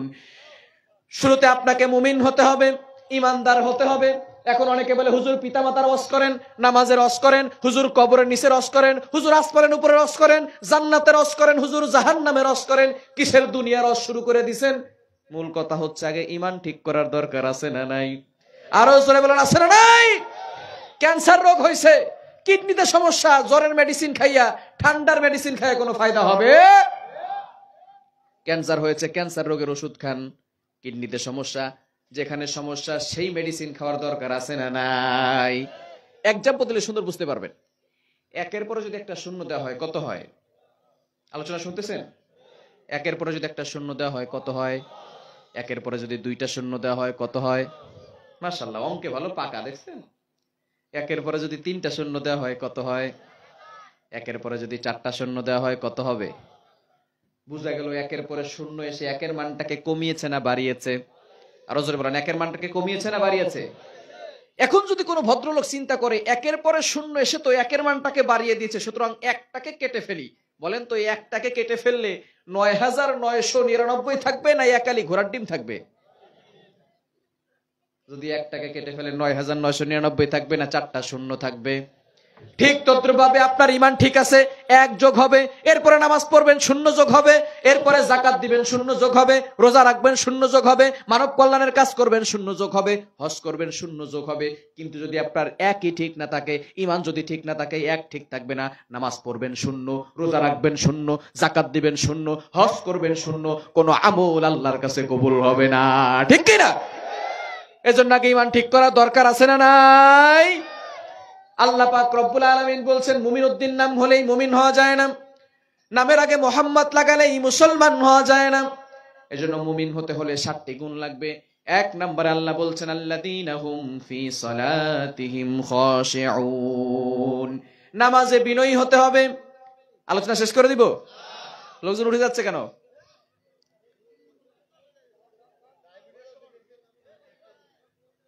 আচ্ছা, 7টা পয়েন্ট 7 মিনিটে শেষ করে দেই ইনশাআল্লাহ। আজকে যেহেতু শবে বরাতের রাত, আজকে রাতে ইবাদত করবেন, মোনাজাত করবেন, আল্লাহর কাছে দোয়া করবেন বেশি বেশি করে, অল্প সময় আলোচনা শেষ করে দিবেন ইনশাআল্লাহ। থাকবেন তো? এক নাম্বার হচ্ছে আল্লাযীনা হুম ফি সালাতিহিম খাশিউন, নামাজে বিনয়ী হতে হবে। নামাজে যখন দাঁড়াবেন তখন অন্তরে একজনের ভয় থাকতে হবে, তিনি কে? আর জোরে বলেন, তিনি কে? কিন্তু বর্তমানে আমাদের সমাজের মানুষ নামাজ পড়তে দাঁড়ায়, আপনি যখন নামাজ পড়তে দাঁড়ান সংসারটা দোকানের কাছে চলে গেছে, মনটা সংসারের কাছে চলে গেছে, মনটা দোকানের ভিতরে চলে গেছে, মাঠের ভিতরে চলে গেছে, গরুটা বেঁধে রেখে আসছি, কি ধরনের চিন্তা ভাবনা সব আপনার মনের ভিতরে আসে, ইমাম সাহেব বুঝতে পারে না, পাশের লোকটাও বুঝে না, একজন বুঝেন, তিনি কে? আর জোরে বলেন, তিনি কে? বর্তমানে সমাজে আমাদের নামাজের ভিতরে কোনো ভয়ই নাই। আল্লাহ যে আমার সামনে দাঁড়িয়ে আছেন, আল্লাহ আমাকে দেখতেছেন, এই ভয়ও নাই। আবার দেখবেন কিছু মুসল্লি আছে নামাজ পড়তে দাঁড়াইছে, পাশে একটা পিচ্চি নামাজ পড়তে দাঁড়াইছে, ও যদি দুষ্টামি করে, এই মুরব্বী নামাজ থুইয়া তার গালে একটা চটকানা মেরে রাখা, কিরে নামাজে দুষ্টামি করস কেন? এরকম যুবক, এরকম মুরব্বীও আছে না নাই? আবার দেখবেন মা বোনরা যখন নামাজ পড়তে দাঁড়ায়, ধান রোদে শুকাইতে দিছে, নামাজ পড়তেছে আর দূর থেকে দেখতেছে মুরগি আসে নাকি নাই। যদি মুরগি একটা আসে, নামাজ থুইয়া লাঠি নিয়ে দৌড়। হাসির খোরাক দিচ্ছে না বর্তমানে আমাদের নামাজের অবস্থা এটা। নামাজের সময় বিভিন্ন চিন্তা আসে, নামাজ আমরা ঠিক মতো পড়তে চাই না, অথচ নামাজে যখন দাঁড়াই তখন আমার সামনে একজন থাকেন, তিনি কে? মুসলমান ফোকাস করেন, সাহাবীদের নামাজ কেমন ছিল? হযরতে খুবাইব রাদিয়াল্লাহু তাআলা আনহুকে কাফেররা বন্দী করেছে, হত্যা করে ফেলবে, শহীদ করে ফেলবে। বুখারী শরীফের হাদিস। হযরতে খুবাইব রাদিয়াল্লাহু তাআলা আনহুকে জিজ্ঞেস করেছে, তোমার শেষ ইচ্ছা কি? খুবাইব রাদিয়াল্লাহু তাআলা আনহু বলেন, আমার শেষ ইচ্ছা হলো আমি আল্লাহর সাথে কথা বলতে চাই। এবার কাফেররা বলে, আল্লাহর সাথে আবার কিভাবে কথা বলে? খুবাইব বলে, আমি 2 রাকাত নামাজ পড়তে চাই, আমি নামাজের ভিতরে আল্লাহর সাথে কথা বলবো। এবার কাফেররা চিন্তা করতে লাগলো, একজন মানুষ তার মৃত্যুর সময় বাবার সাথে কথা বলতে চায়, মায়ের সাথে কথা বলতে চায়, ভাইয়ের সাথে, বোনের সাথে, স্ত্রীর সাথে, সন্তানদের সাথে কথা বলতে চায়, কিন্তু খুবাইব তার শেষ ইচ্ছা হলো সে তার আল্লাহর সাথে কথা বলবে। এখন যখন নামাজে দাঁড়িয়েছে, সাঈদ ইবনে আমর তখনও মুসলমান হন নাই, কালিমা পড়েন নাই। সাঈদ ইবনে আমর দেখতেছেন খুবাইব এত সুন্দর করে মনোযোগ সহকারে নামাজে দাঁড়িয়েছে, এবার সাঈদ ইবনে আমরের টনক নড়ে গেছে। কিভাবে খুবাইব এত সুন্দর করে মৃত্যুর আগ মুহূর্তে, একটু পরেই তাকে হত্যা করা হবে, শহীদ করে দেওয়া হবে, কিভাবে খুবাইব এত সুন্দর করে মনোযোগ সহকারে নামাজ পড়ে? বুঝা গেল আল্লাহ একজন আছে, অবশ্যই আল্লাহ সত্য, আল্লাহ না থাকলে খুবাইব এত সুন্দর করে নামাজ পড়তে পারতো না। সাঈদ ইবনে আমর সেখান থেকে চোখের পানি ছেড়ে দিয়ে চলে গেলেন। এবার কাফেররা নামাজ শেষে তাকে হত্যা করলো। সাঈদ ইবনে আমর তাকে হত্যায় শরীক হলেন না। বাসায় যাওয়ার পরে খাওয়া দাওয়া বন্ধ হয়ে গেছে, ঘুম বন্ধ হয়ে গেছে, শুধু এই চিন্তা, খুবাইব তার শেষ মুহূর্তে এত সুন্দর করে নামাজ কিভাবে পড়লো? নিশ্চয়ই আল্লাহ একজন আছে, আল্লাহ না ছাড়া কখনো খুবাইব এত সুন্দর করে নামাজ পড়তে পারে না। পরের দিন সকালবেলা নবীজির কাছে গিয়ে বলেন, ইয়া রাসূলুল্লাহ, ইয়া হাবিবাল্লাহ, খুবাইব আমার অন্তরচক্ষু খুলে দিয়েছে, খুবাইব আমার অন্তরের ভিতরে আঘাত করেছে। তারা নামাজ দিয়ে মৃত্যুর আগ মুহূর্তে মানুষের কত ইচ্ছা থাকে, কিন্তু খুবাইবের শেষ ইচ্ছা হলো সে 2 রাকাত নামাজ পড়বে। নামাজের ভিতরে এত সুন্দর মনোযোগ, এত সুন্দর করে নামাজ পড়েছে, আমার মনে হয় আল্লাহ না থাকলে এই সুন্দর করে নামাজ পড়া হতো না। বুঝা গেল আল্লাহ সত্য, কালিমা সত্য, ইসলাম সত্য, আপনি নবীও সত্য, আমি এখনই কালিমা পড়ে মুসলমান হয়ে গেলাম। সাহাবীদের নামাজ দেখে অন্য সাহাবীরা মুসলমান হয়ে যায়, কাফেররা মুসলমান হয়ে যায়। আর আমার আপনার নামাজের কি অবস্থা একটু চিন্তা করে দেখেন। যদি জিজ্ঞেস করি নামাজের কথা, তাহলে এশারের নামাজ অনেকে পড়ে নাই, এরকম মুসল্লিও এখানে আছে না নাই? এশারের নামাজ কে কে পড়ছে দেখি হাত তোলেন তো। মাশাআল্লাহ, হাত নামান, মাশাআল্লাহ। যারা পড়ে নাই তাদের জন্য নামাজ মাফ, তাই না? যারা পড়ে নাই তাদের জন্য নামাজ মাফ, তাই না? ফজরের ক্ষণ গেল পড়নি নামাজ, জোহরেও ডুবেছিলে নিয়ে শত কাজ, হেলায় খেলায় গেল আসরের কাল, হেলায় খেলায় গেল আসরের কাল, মাগরিবেও পড়লে না নামাজির সাজ, ফজরের ক্ষণ গেল পড়নি নামাজ, জোহরেও ডুবেছিলে নিয়ে শত কাজ, বিনোদনে কেটে গেল এশার সময়, এতটুকু জাগলো না কবরের ভয়, খুঁজলে না একবারও নাজাতের পথ, মুসলিম নাম নিতে পেলে না তো লাজ, ফজরের ক্ষণ গেল পড়নি নামাজ, জোহরেও ডুবেছিলে নিয়ে শত কাজ। ঠিক কিনা? এজন্য নামাজ পড়ার দরকার আছে না নাই? 1 নাম্বার মুমিনদের কোয়ালিটি হচ্ছে নামাজে বিনয়ী হবে। 2 নাম্বার আল্লাযীনা হুম আনিল লাগবি মুরিদুন, অবশ্যই অনর্থক কথাবার্তা থেকে দূরে সরে আসার দরকার আছে না নাই? কিন্তু আমাদের সমাজে ম্যাক্সিমাম মুসল্লি দেখবেন তারা নামাজ পড়ে, নামাজ পড়ে আসছে হাতে তসবিহ, এবার দোকানে বসে চায়ের স্টলে বসে বসে বলে ইমাম সাহেবের রুকু ঠিক নাই, ইমাম সাহেবের সেজদা ভালো না, 1 ওয়াক্ত নামাজও পড়তে যায় না, শুধু জুমার সময় যায়, কেরাত একটু লম্বা ধরলেই বলে এই ইমাম সাহেবের চাকরি মনে হয় বেশি দিন থাকবে না। এরকম মুসল্লিও সমাজে আছে না নাই? আল গীবাতু আশাদ্দু মিনাজ জিনা, গীবাত ইজ হার্ডার দ্যান ফর্নিকেশন, জেনার তাওবা করা সহজ কিন্তু গীবতের তাওবা করা সহজ নয়। যার ব্যাপারে গীবত করেছেন, আপনি রাতের বেলা উঠে তাহাজ্জুদ নামাজ পড়েছেন, ঠান্ডা পানি দিয়ে ওযু করে ফরজের নামাজ পড়েছেন, আপনি হজ করতে গিয়েছেন, ধাক্কা ধাক্কি করে হজরে আসওয়াদে চুমু খেয়েছেন, যত ইবাদত আপনি করেছেন, যার ব্যাপারে গীবত করেছেন, কিয়ামতের ময়দানে আপনার সকল আমল তাকে দিয়ে তার গুনাহ নিজের কাঁধে নিয়ে ডবল শাস্তি ভোগ করতে হবে। এজন্য গীবত থেকে দূরে সরে আসার দরকার আছে না নাই? ওয়াল্লাযীনা হুম আনিল লাগবি মুরিদুন, আমরা অনর্থক কাজবাজ বেশি করি, বিশেষ করে ইয়াং পিপল যারা আছে বর্তমানে ফেসবুক আর ইন্টারনেট পেয়ে সব শেষ হয়ে গেছে। ঠিক কিনা? ডিজিটাল হয়ে সব শেষ হয়ে গেছে। এখন ফেসবুক শুধু যুবকরা চালায় না, মুরব্বীরাও চালায়। আছে না নাই? ডিজিটালে বাংলাদেশে কত কিছু দেখার আছে, দেখতে গেলে শেষ হবে না, অল্প দেখো ভাই, পোলা মাইয়া জুয়ান বুড়াইয়া কি রোগে খাইছে ধরা, আধুনিকতার হাওয়া গায়ে লাগছে তাই। ঠিক কিনা? যে যাই কিছু বলুক না কান গায়ে লাগে না, আমরা কিন্তু চালাক জাতি, মোটেও ভয় পাই না, আমগো দেশে ফেসবুক আছে আমরা বলদ না, আমগো দেশে ফেসবুক আছে আমরা বলদ না, আমগো দেশে ফেসবুক আছে আমরা বলদ না, আমগো দেশে ফেসবুক আছে আমরা বলদ না। ঠিক কিনা? আদব আখলাক কারে বলে কিছুই বোঝে না, বড়দের সম্মান করা মানতে পারে না, একজনে একাধিক আইডি চালায় ভাই, ফেক আইডির নাম কত প্রকার তার জানা নাই, জুয়ান মরদ পোলা সাজে ফেসবুকেতে মাইয়া, মাইয়ারা সব পোলা হইছে ফেসবুক পাইয়া, কি এক আজব জামানাতে আমরা পড়লাম ভাই, কোনটা ছেলে কোনটা মেয়ে চিনার উপায় নাই। ঠিক কিনা?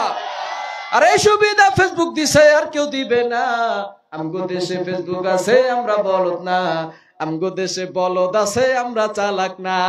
ঠিক কিনা?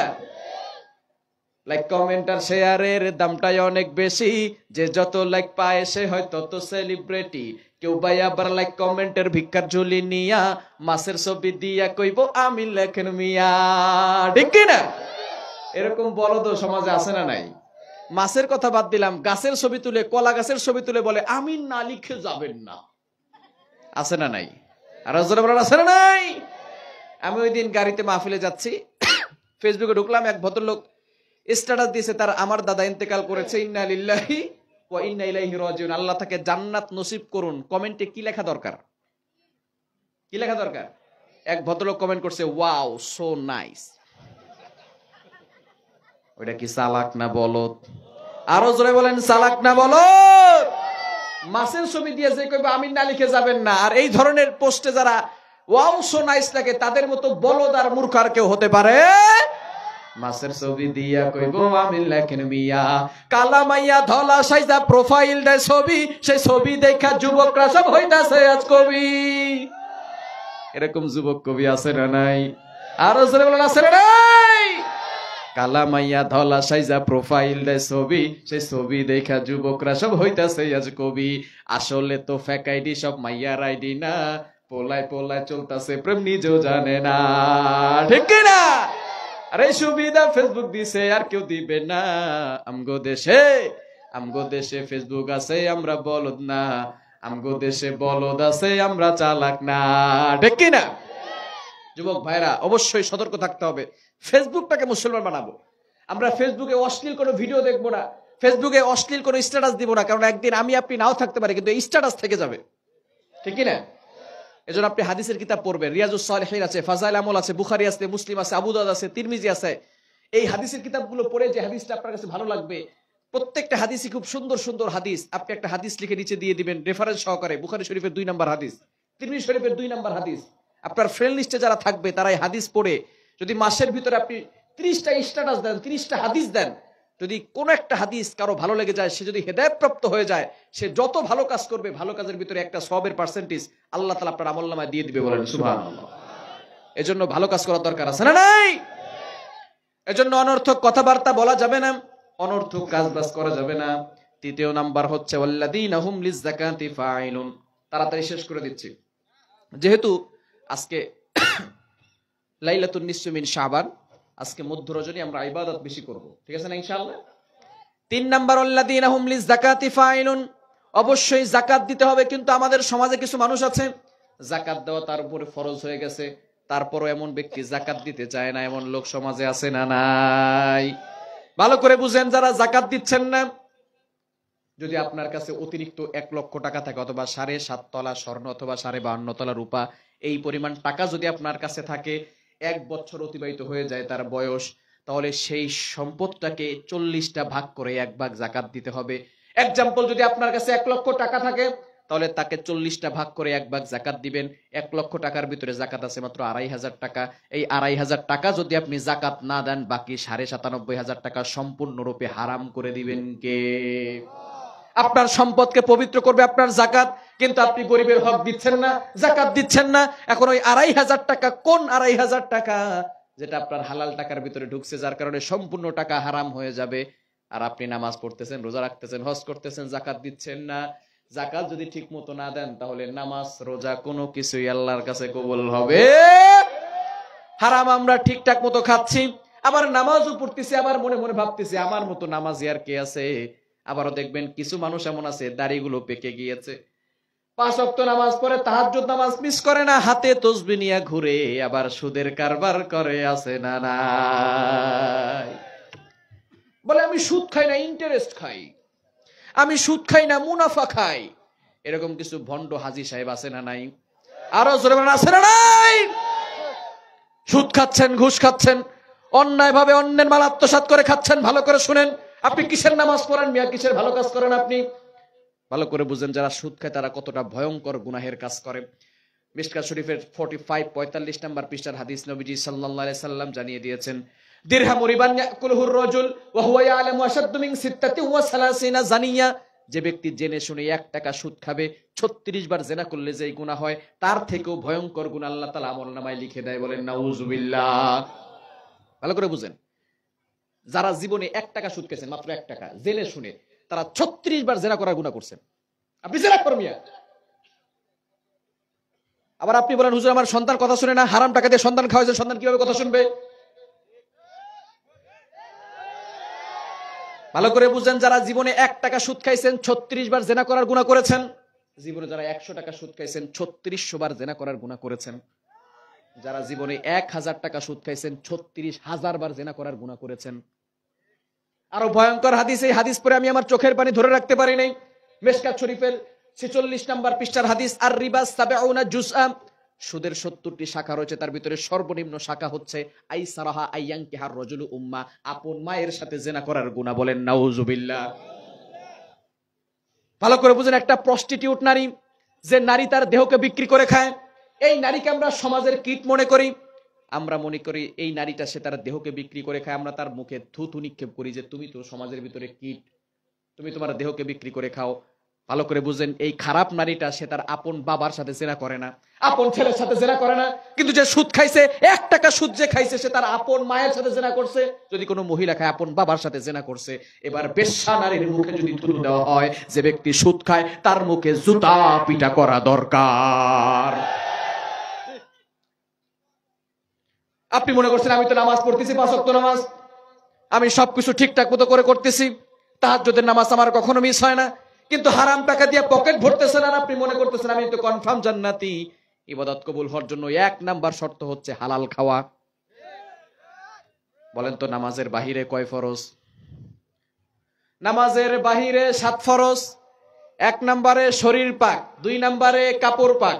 হারাম টাকার খাবার খাইছেন, এই শরীরটা পাক না না পাক?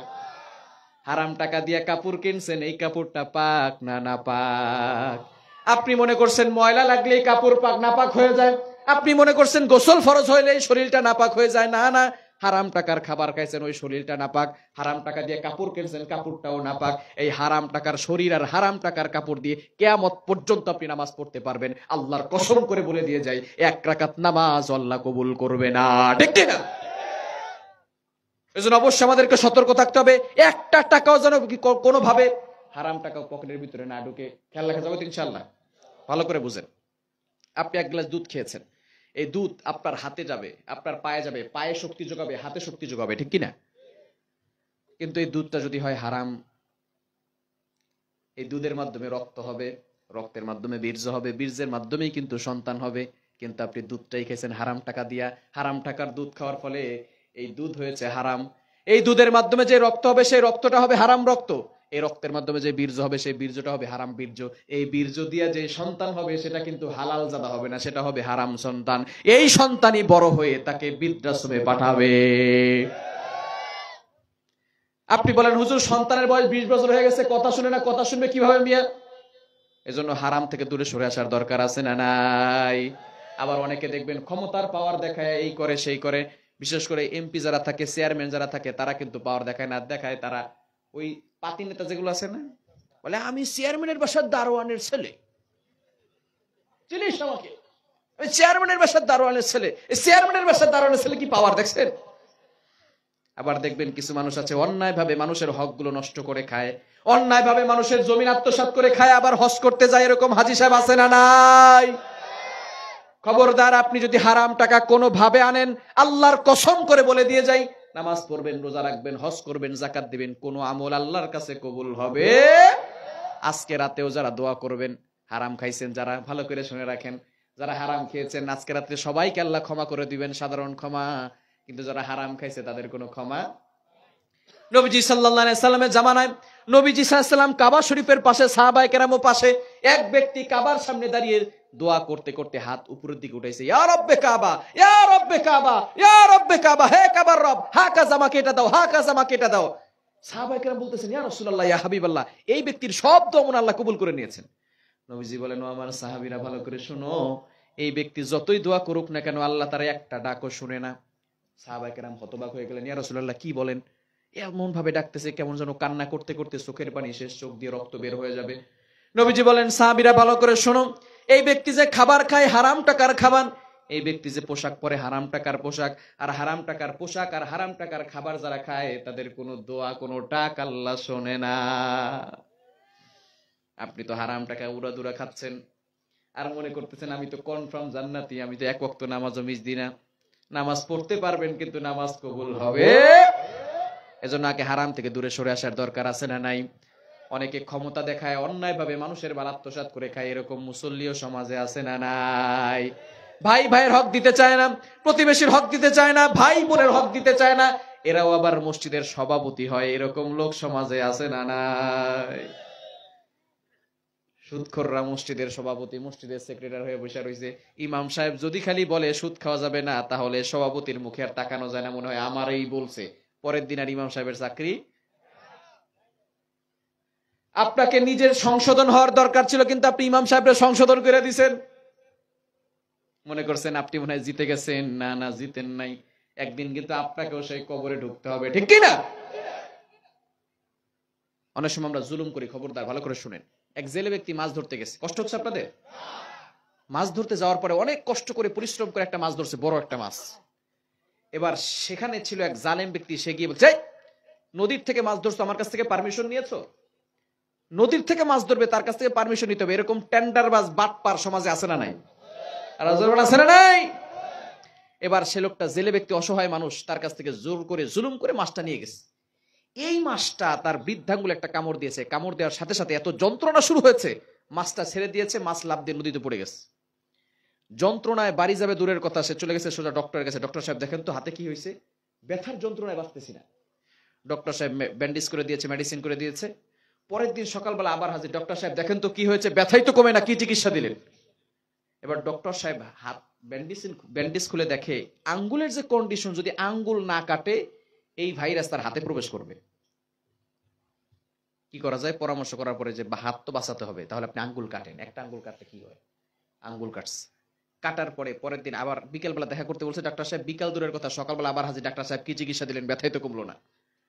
এবার ব্যান্ডেজ খুলে দেখে হাতের যে কন্ডিশন, হাত কাটতে হবে কবজি পর্যন্ত, আর নাহলে এই ভাইরাস এই হাতে প্রবেশ করবে। এবার হাত কাটছে কবজি পর্যন্ত। পরের দিন বিকেলবেলা দেখা করতে বলেছে, আবার সকালবেলা হাজির। ডাক্তার সাহেব কি চিকিৎসা দিচ্ছেন? ব্যথাই তো কমতেছে না। ব্যান্ডেজ খুলে দেখে হাতের কন্ডিশন আরো খারাপ। এবার হাত কাটতে হবে কোনুই পর্যন্ত, না কাটলে এই ভাইরাস তার শরীরে প্রবেশ করবে, দুনিয়া থেকে বিদায় নেবে। এবার হাত কাটছে কোনুই পর্যন্ত, কাটার পরে দেখে ব্যথা তো কমে না, শুধু বাড়তেই আছে। এবার ডক্টর সাহেব জিজ্ঞেস করছে, ভাই বলেন তো সমস্যাটা কোত্থেকে হয়েছে? এবার লোকটা বলা শুরু করছে, এক জেলে ব্যক্তি মাছ ধরেছে, হক ছিল তার, কিন্তু আমি এই হকটাকে ছিনিয়ে নিয়েছি জোর করে, জুলুম করে, ক্ষমতা দেখিয়ে, দাপট দেখিয়ে। ডক্টর সাহেব বলে, সমস্যা এইখানে নয়, সমস্যা ওইখানে। এবার খোঁজা শুরু করছে, জেলে ব্যক্তি কোথায়, জেলে ব্যক্তি কোথায়। অনেক কষ্ট করার পরে জেলে ব্যক্তিকে খুঁজে পেয়েছে। পাওয়ার পরে পা জড়ায় ধরে বলে, বাবা তুমি কি বদ্ধ দিয়েছো? তোমার বদ্ধ মনে আল্লাহ কবুল করে নিয়েছে। প্রথমে আঙ্গুল কাটলাম, ব্যথা কমে না। কবজি পর্যন্ত কাটলাম, ব্যথা কমে না। কোনই পর্যন্ত কাটলাম, ব্যথা কমে না। এখনো দেখি ব্যথা কমতেছে না। কি বলেছো তুমি? সে বলে, স্যার আমি তো কিছুই বলিনি। বলে, না তুমি কিছু একটা বলেছো। এবার সে লোকটা বলতেছে যে, দেখেন যখন আপনি জুলুম করে আমার কাছ থেকে মাছটা নিয়ে গিয়েছিলেন, তখন আমি খুব অসহায় অবস্থায় ছিলাম, আমি কাউকে কিছু বলতে পারি নাই। অনেক সময় রিক্সা চালকদের উপরে যারা ক্ষমতায় থাকে তারা অত্যাচার করে, ঠিক কিনা? যারা গরিব মানুষ দিন মজুরি কাজ করে খায় তাদের উপর অত্যাচার করে, এরকম কিছু বাটপার নেতা আছে না নাই? এবার সে বলতেছে যে, আমি তেমন কিছু বলি নাই, তবে একটা কথা বলেছি, যখন আপনি আমার কাছ থেকে মাছটা নিয়ে গিয়েছেন তখন আমি আকাশের দিকে তাকে আল্লাহকে বলেছি, আল্লাহ সে তার ক্ষমতা দেখাইছে, তুমি তোমার ক্ষমতা দেখাও। আপনার তো অনেক ক্ষমতা হয়েছে, অনেক বিঘা জমির মালিক হয়েছেন, অনেক সম্পদের মালিক হয়েছেন, কোটি কোটি টাকা আপনার আছে, কিন্তু আপনাকে স্মরণ রাখতে হবে সকল ক্ষমতার মালিককে। আরো জোরে বলেন, সকল ক্ষমতার মালিককে। এজন্য সব সময় চিন্তা করতে হবে, আমার দ্বারা কেউ যেন কষ্ট না পায়।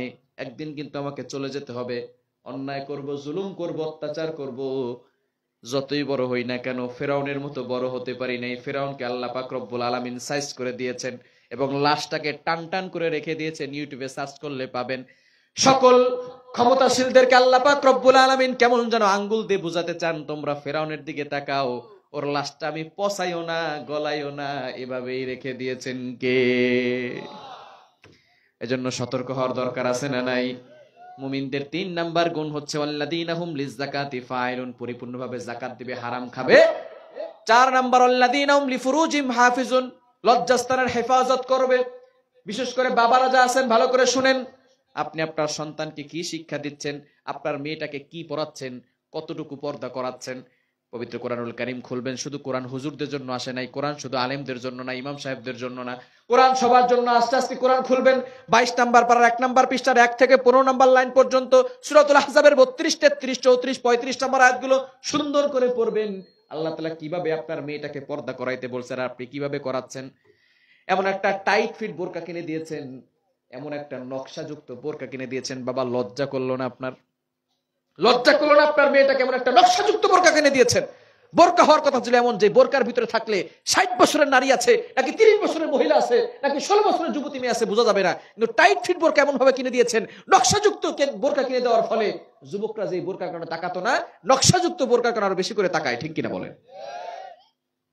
এই মেয়ে যদি জাহান্নামী হয়, বাবা তুমি নামাজ পড়েও জান্নাতে যেতে পারবে না, ঠিক কিনা? এজন্য অবশ্যই সঠিকভাবে পর্দা করাতে হবে। যুবক ভাইরা, হারাম কাজ করা যাবে না, প্রেম ভালোবাসা করা যাবে না, হারাম রিলেশন করা যাবে না। হারাম রিলেশন করলে কিন্তু চেহারা নষ্ট হয়ে যায়। 2 নাম্বার, সংসারে অভাব চলে আসে। তোমার বাবা আগে 10,000 টাকা ইনকাম করতো, সংসার সুন্দর করে চলতো, এখন 20,000 টাকা 25,000 টাকা ইনকাম করে সংসার চলে না। কেন? ওই যে তুমি কলেজে যায় প্রেম করো, এই জন্য সংসারে কোনো বরকত নাই। এই জন্য বাবাদেরও দায়িত্ব আছে। আপনার সন্তান কলেজে গিয়ে পড়ালেখা করলো না, প্রেম ভালোবাসা করলো, আপনার মেয়েটা কলেজে গিয়ে পড়ালেখা করলো না, প্রেম ভালোবাসা করলো, এই বিষয় যদি আপনি খেয়াল না রাখেন, অবশ্যই আল্লাহর কাঠ করে আপনাকে জবাবদিহি করতে হবে, ঠিক কিনা? 4 নাম্বার আল্লাযীনা হুম লিফুরুজিহিম হাফিজুন, লজ্জাস্থানের হেফাজত করতে হবে। 5 নাম্বার আল্লাযীনা হুম লিআমানাতিহিম, অবশ্যই আমানতের খেয়ানত করা যাবে না। বিশেষ করে আমরা মনে করি টাকা পয়সাই শুধু আমানত, আপনার সন্তানও কিন্তু আপনার কাছে আমানত, ঠিক কিনা? আরো জোরে বলেন ঠিক কিনা? আপনার সন্তানকে আপনি কি শিখাচ্ছেন? কি শিখাচ্ছেন আপনার সন্তানকে? বর্তমানে আমাদের বর্তমান শিক্ষা সিলেবাসে যেগুলো শেখানো হচ্ছে, ট্রান্সজেন্ডারের শিক্ষা, সমকামিতার শিক্ষা। আপনার 2টা ছেলে আছে, 2 দিন পরে এসে বলবে আমরা এখন আর ছেলে না, মনে মনে মেয়ে হয়ে গেছি, খুব ভালো লাগবে, তাই না? 7ম শ্রেণীতে শিক্ষা দেওয়া হচ্ছে সমকামিতার শিক্ষা, এবং এমন ভাবে শিক্ষা দিচ্ছে পরীক্ষার ভিতরে আসবে, এবং আপনার সন্তানকে লিখতে হবে সমকামিতার লেখা, এটা লিখতে হবে, যদি না লিখে তাহলে পরীক্ষা ফেল। এই শিক্ষা আপনার সন্তানকে দেওয়া হবে। আলু ভর্তা কিভাবে বানানো হয় সেই শিক্ষা দিবে, ডিম ভাজি কিভাবে করতে হয় সেই শিক্ষা দিবে। যদি শিক্ষা দেওয়ার দরকার হতো বিমান কিভাবে বানাতে হয় সেই শিক্ষা আপনার সন্তানকে দিত, ঠিক কিনা? রকেট আমাদের সন্তানদেরকে শিখায় না, আলু ভর্তা আর ডিম ভাজি আমাদের সন্তানদেরকে শেখানোর কোনো দরকার নাই, ঠিক কিনা বলেন? ট্রান্সজেন্ডারের শিক্ষা দেওয়া হচ্ছে, বিবর্তনবাদের শিক্ষা দেওয়া হচ্ছে, আপনার সন্তানকে নাস্তিক বানানোর ষড়যন্ত্র করতেছে। সুতরাং এই জন্য আমাদের অবশ্যই সতর্ক থাকতে হবে। আমাদের ট্যাক্সের টাকা দিয়ে বই তৈরি করে আমাদের সন্তানদেরকে ঈমান বিধ্বংসী শিক্ষা দেওয়া হবে, নাস্তিকবাদের শিক্ষা দেওয়া হবে, এটা মুসলিম তাওহীদি জনতা কখনো সহ্য করবে না, ঠিক কিনা বলেন? এজন্য প্রতিবাদ করার দরকার আছে না নাই? এখন প্রতিবাদ শুধু হুজুররা করবে কেন? ইসলামিক সেরেছেন, বুদ্ধিজীবী হয়েছেন, প্রতিবাদ করার সময় আপনাদের খুঁজে পাওয়া যায় না, কিসের বুদ্ধিজীবী হয়েছেন আপনি? হুজুররা যারা আছে তারা তাদের সন্তানদেরকে ঈমান কি জিনিস শিক্ষা দিতে পারবে, ইসলাম কি জিনিস শিক্ষা দিতে পারবে। কিন্তু আপনি বইটা কেন পড়ে দেখলেন না যে আমার সন্তান তো মুসলমান, এই সন্তানকে কি শিক্ষা দেওয়া হচ্ছে? কেন গিয়ে স্যারের কাছে বললেন না, স্যার আমার সন্তান তো মুসলমান, এই শিক্ষা কেন দেওয়া হচ্ছে? এই প্রতিবাদ করার দরকার আছে না নাই? সতর্ক থাকতে হবে।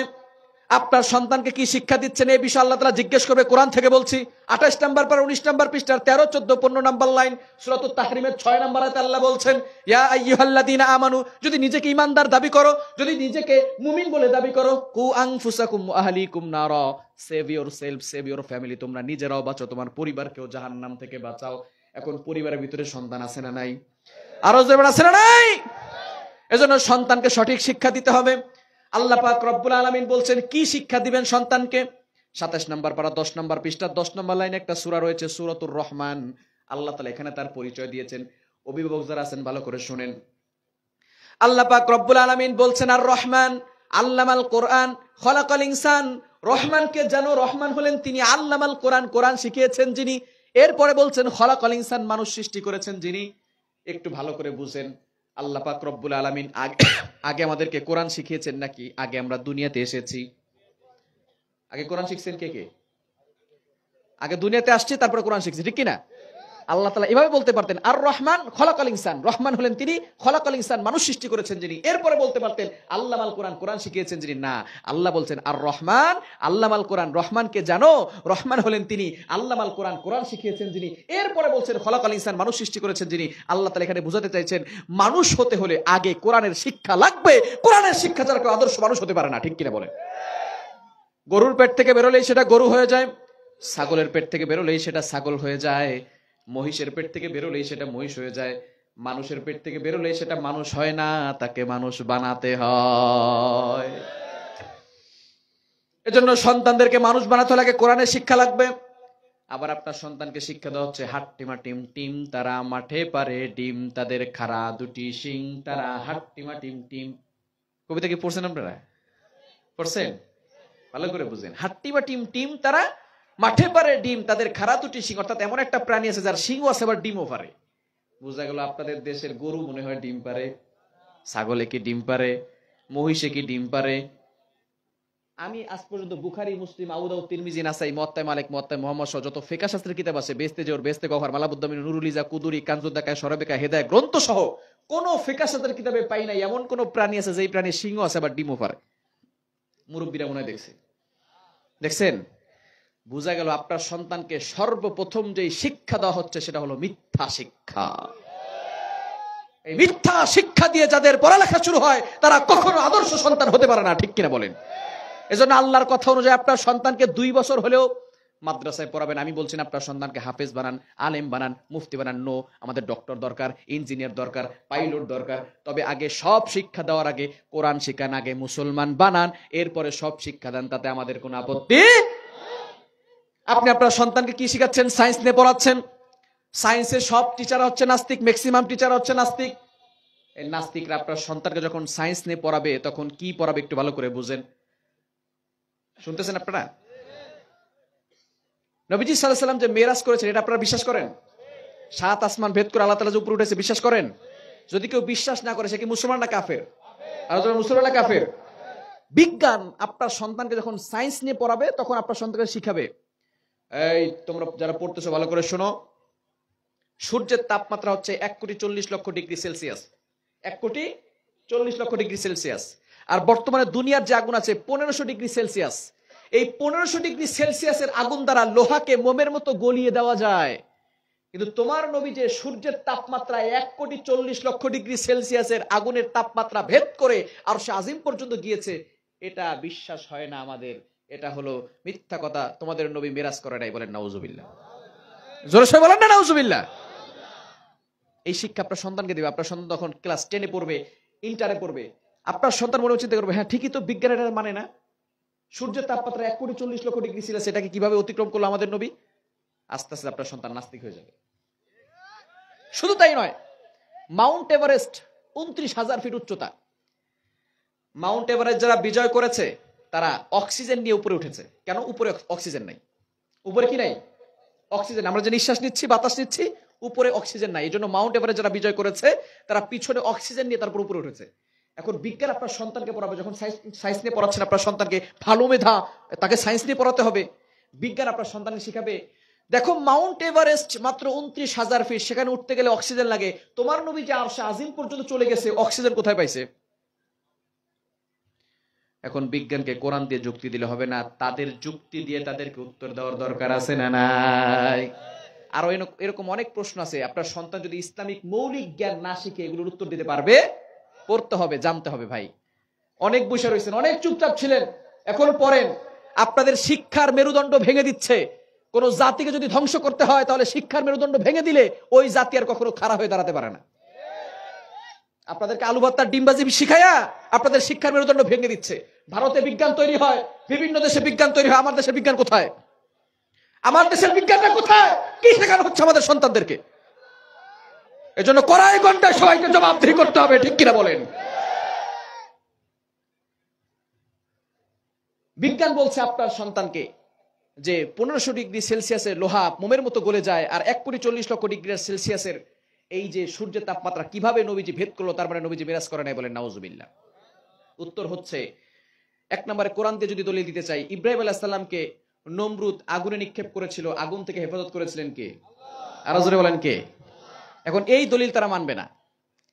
তাদেরকে যুক্তি দিয়ে দলিল দিতে হবে, সেটা হচ্ছে বিজ্ঞান বর্তমানে ওয়াটার প্রুফ জ্যাকেট বানিয়েছে। যে জ্যাকেট পরে আপনি নদীতে ঝাঁপ দিলে পানি আপনার শরীরে স্পর্শ করবে। এই জ্যাকেটকে আপনারা দেখেছেন? দেখেন নাই? এই জ্যাকেট আছে। শুধু তাই নয়, তারা আরো জ্যাকেট বানিয়েছে, ফায়ার প্রুফ জ্যাকেট। যে জ্যাকেট পরে যদি কেউ আগুনে ঝাঁপ দেয় তাহলে আগুন তাকে স্পর্শ করবে। এটা বর্তমানে আমাদের বাংলাদেশে অলরেডি চলে আসছে, আলহামদুলিল্লাহ। ফায়ার সার্ভিসে যে সমস্ত ভাইরা আছেন তারা এই ধরনের জ্যাকেট পরে, ফায়ার প্রুফ জ্যাকেট পরে তারা আগুনে লাফ দিতে পারে, আগুনে ঝাঁপ দিতে পারে, আগুন তাদের শরীরে স্পর্শ করবে। এখন মূল কথা হচ্ছে, বিজ্ঞান যদি ফায়ার প্রুফ জ্যাকেট বানাতে পারে, বিজ্ঞানকে মেধা দিয়েছে কে? আওয়াজ দিয়ে বলে, মেধা দিয়েছে কে? বিজ্ঞান যদি ফায়ার প্রুফ জ্যাকেট বানিয়ে আগুনে ঝাঁপ দিতে পারে, আল্লাহ তাআলা আমার নবীকে সেই রকম ফায়ার প্রুফ জ্যাকেট বানিয়ে সূর্যের তাপমাত্রা 1,40,00,000 ডিগ্রি সেলসিয়াসের সেই আগুনের তাপমাত্রা ভেদ করে সেই রকম জ্যাকেট বানিয়ে আল্লাহ তাআলা আমার নবীকে আরশ আজিম পর্যন্ত উঠায় নিয়েছে, বলেন সুবহানাল্লাহ। শুধু তাই নয়, তারা বলে মাউন্ট এভারেস্টে উঠতে গেলে 29,000 ফিট অক্সিজেন নাই। তোমার নবী অক্সিজেন পেল কোথায়? ভালো করে বুঝেন, মায়ের পেটের ভিতরে বাচ্চা 4 মাস মরা থাকে। কয় মাস? আরো বলবেন কয় মাস? 40 দিন পর পর বাচ্চার গেট আপ চেঞ্জ হয়। প্রথম 40 দিন থাকে পানি, তারপরে 40 দিন হয় রক্ত, তারপরে 40 দিন হয় গোশতের টুকরা। অর্থাৎ 40 দিন 40 দিন 40 দিন 340 দিন মানে হচ্ছে 4 মাস, 1 মাস 120 দিন। 3 × 120 দিন, তার মানে 4 মাস। এই 4 মাস পর্যন্ত বাচ্চা মরা থাকে। প্রথম 40 দিন কি থাকে? পানি। তারপরে 40 দিন রক্ত, তারপরে 40 দিন মাংস, গোশত হয়। এই 40 দিন 120 দিন পরে, প্রথম 4 মাস পরে বাচ্চা মরা থাকে। তারপরে 40 দিন 120 দিন পরে আল্লাহ পাক রব্বুল আলামিন এই বাচ্চার গোশতের টুকরার ভিতরে হাড্ডি দিয়ে দেন এবং আল্লাহ পাক রব্বুল আলামিন রূহটাকে ফুঁকে দেয়, বলেন সুবহানাল্লাহ। আত্মা ঢুকে যায়, এখন হার্টবিট চলা শুরু করে। প্রথম 4 মাস তো বাচ্চা মরা ছিল, তারপরের 5 থেকে 6 মাস এই বাচ্চাটা মায়ের গর্ভেই ছিল। যারা বাচ্চা নিয়ে গবেষণা করে তাদের কাছে যাবেন, মাঝে মধ্যে হসপিটালে যাবেন। বাচ্চা যখন মায়ের পেটে আসে তখন বাচ্চার মুখটা পানির ভিতরে থাকে, যার কারণে মা নড়াচড়া করলে বাচ্চার কোনো সমস্যা হয়। এখন মূল কথা হচ্ছে, বাচ্চা প্রথম 4 মাস মরা ছিল, বাকি 5 থেকে 6 মাস মায়ের গর্ভে বাচ্চা জীবিত ছিল এবং তার মুখটা পানির ভিতরে ছিল। এই বাচ্চাকে অক্সিজেন দিয়েছেন কে? আরো জোরে বলো, অক্সিজেন দিয়েছেন কে? শুধু বাচ্চার মায়ের সাথে, বাচ্চার নাভির সাথে একটা কানেকশন থাকে, সেখান থেকে মা যে খাবারটা খায় কিছু অংশ বাচ্চার ভিতরে যায়, সেখান থেকে একটা কানেকশন আছে। এছাড়া মুখের সাথে অক্সিজেন নেওয়ার মতো কোনো কানেকশন। এখন তারা বলবে যে তাহলে নাভি থেকে বাচ্চা অক্সিজেন নিয়েছে। আমরা বলবো ঠিক আছে, কোনো সমস্যা নেই, আমরা তোমাদের যুক্তি মেনে নিয়েছি। তাহলে মুরগির ডিমের ভিতরে মুরগির বাচ্চাকে অক্সিজেন দিয়েছেন কে? সেখানে তো কোনো নাভি নেই, আছে? আর কোনো নাভি আছে? মুরগির ডিমের ভিতরে মুরগির বাচ্চাকে অক্সিজেন দিয়েছেন কে? তারা বলে মাউন্ট এভারেস্ট উঠতে হলে অক্সিজেন নিয়ে যেতে হয়, তোমার নবী আরশে আজিম পর্যন্ত উঠে গেছে, সেখানে অক্সিজেন কোথায় পেল? মায়ের গর্ভে 5 থেকে 6 মাস যে আল্লাহ বাচ্চাকে অক্সিজেন দিয়েছে, ডিমের ভিতরে মুরগির বাচ্চাকে যে আল্লাহ অক্সিজেন দিয়েছে, সেই আল্লাহ আমার আপনার নবীকে আরশে আজিম ভেদ করিয়ে অক্সিজেন দিয়েছেন, বলেন সুবহানাল্লাহ। এজন্য এই ধরনের শিক্ষা সন্তানদেরকে দেওয়ার দরকার আছে না নাই? ওয়াল্লাযীনা হুম লিআমানাতিহিম ওয়া আহদিহিম রাউন। 5 নাম্বার, আপনার সন্তানকে আমানত, এই সন্তানকে সঠিক শিক্ষা দিতে হবে। পারবো তো ইনশাআল্লাহ? 2 বছর হলে আপনার সন্তানকে মাদ্রাসায় পড়াবেন। আপনি সবকিছু বানান, আমি বলছি না যে ডক্টর বানাতে যাবে না, যাবে, ইঞ্জিনিয়ার বানাতে পারবেন, পাইলট বানাতে পারবেন, সবকিছু বানান। তবে আপনার সন্তানকে প্রাথমিক শিক্ষাটা, যাতে করে সে সুন্দরভাবে কোরআনটা পড়তে পারে, কোরআনটা বুঝতে পারে, কোরআন যাতে করে কোনো সময় নাস্তিক মুরতাদরা তার কাছে কোনো কথা বললে সে যাতে করে চুপ করে বসে না থাকে, সে যাতে করে উত্তর দিতে পারে, এই শিক্ষাগুলো দেওয়ার দরকার আছে না নাই? 6 নাম্বার, ওয়াহদিহিম রাউন, ওয়াদার খেলাফ করা যাবে না। 7 নাম্বার, আল্লাযীনা হুম আলা সালাওয়াতিহিম ইউহাফিজুন, নামাজকে হেফাজত করতে হবে, নামাজ কখনো মিস করা যাবে। কয়টা হইছে? এমন কি কেউ আছে বলতে পারেন হুজুর আমি 7টা ভালো করে শুনছি? একজন দাঁড়ান।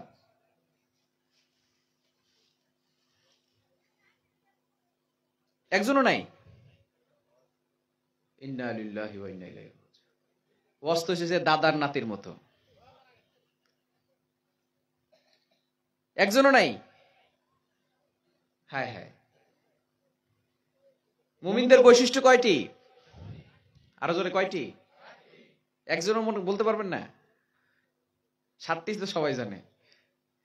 1 নাম্বার, মুমিনদের বৈশিষ্ট্য হচ্ছে আল্লাযীনা হুম ফি সালাতিহিম খাশিউন, নামাজে বিনয়ী হতে হবে।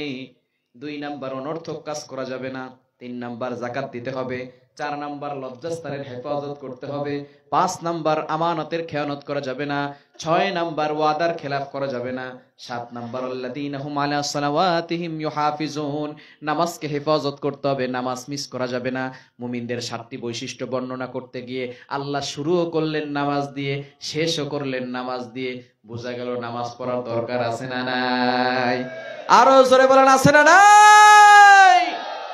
এই 7টি গুণ যদি কোনো মুমিন তার ভিতরে ফিট করতে পারে, আল্লাহ বলেন উলাইকা হুমুল ওয়ারিসুন আল্লাযীনা ইয়ারিসুনাল ফিরদাউস, আমি আল্লাহ তাকে জান্নাতুল ফিরদাউসের মালিক বানায় দিব। এজন্য 7টি গুণ নিজের ভিতরে ফিট করার দরকার আছে না নাই? পারবো তো ইনশাআল্লাহ? আশেপাশে কি মা বোনরা আছে? প্যান্ডেল আছে মা বোনদের? আছে? আচ্ছা, তা এইগুলো কিন্তু মুমিনদের বৈশিষ্ট্য, মানে নারীদেরও বৈশিষ্ট্য। তারপরও নারীদেরকে একটু ওয়াজ না করলে বলবে হুজুর সব পুরুষদেরকে করলো, আমাদেরকে কিছুই করে নাই। নারীদের জন্য জান্নাত একেবারে সহজ। 4টি কাজ করলে নারীরা জান্নাতি। কয়টি? আরো জোরে বলতে হবে, কয়টি? 4টি কাজ করলে নারীরা জান্নাতি। 1 নাম্বার হচ্ছে নামাজ কায়েম করতে হবে। নারীদের আল্লাহ প্রদত্ত প্রত্যেকটা মাসে কিছু অসুস্থতার সময় আসে, ওই সময় নামাজ পড়ার কোনো দরকার নাই, আল্লাহ তাআলা নামাজ মাফ করে দিয়েছেন। কঠিন হইল না সহজ হইল? আরো জোরে বলেন, কঠিন না সহজ? বাবারা যারা আছেন, মেয়ের কাছে মেসেজগুলো পৌঁছে দিবেন, মাত্র 4টি কাজ করতে পারলেই তুমি জান্নাতি। বউকে বলবেন এই 4টি কাজ করলে তুমি জান্নাতি। যারা এখানে আসে নাই, মেসেজগুলো বাড়িতে পৌঁছে দিতে পারবো তো ইনশাআল্লাহ? 1 নাম্বার, নামাজ কায়েম করতে হবে। 2 নাম্বার হচ্ছে রমজানের রোজা রাখতে হবে। রমজানের রোজা কি 12 মাসে রাখতে হয় নাকি 12 মাসে 1 মাস রাখতে হয়? তার মানে 1 নাম্বার হলো নামাজ কায়েম করা। 2 নাম্বার রমজানের রোজা। কি রোজা? 3 নাম্বার হচ্ছে আতাআত বালাহা ওয়া বিজ দা হাজবেন্ড, স্বামীর খেদমত করা, স্বামীর কথা মতো চলা, হালাল কথাগুলো মানা। এবং 4 নাম্বার হচ্ছে নিজের সতীত্বের হেফাজত করা, পর্দা করার দরকার আছে না নাই?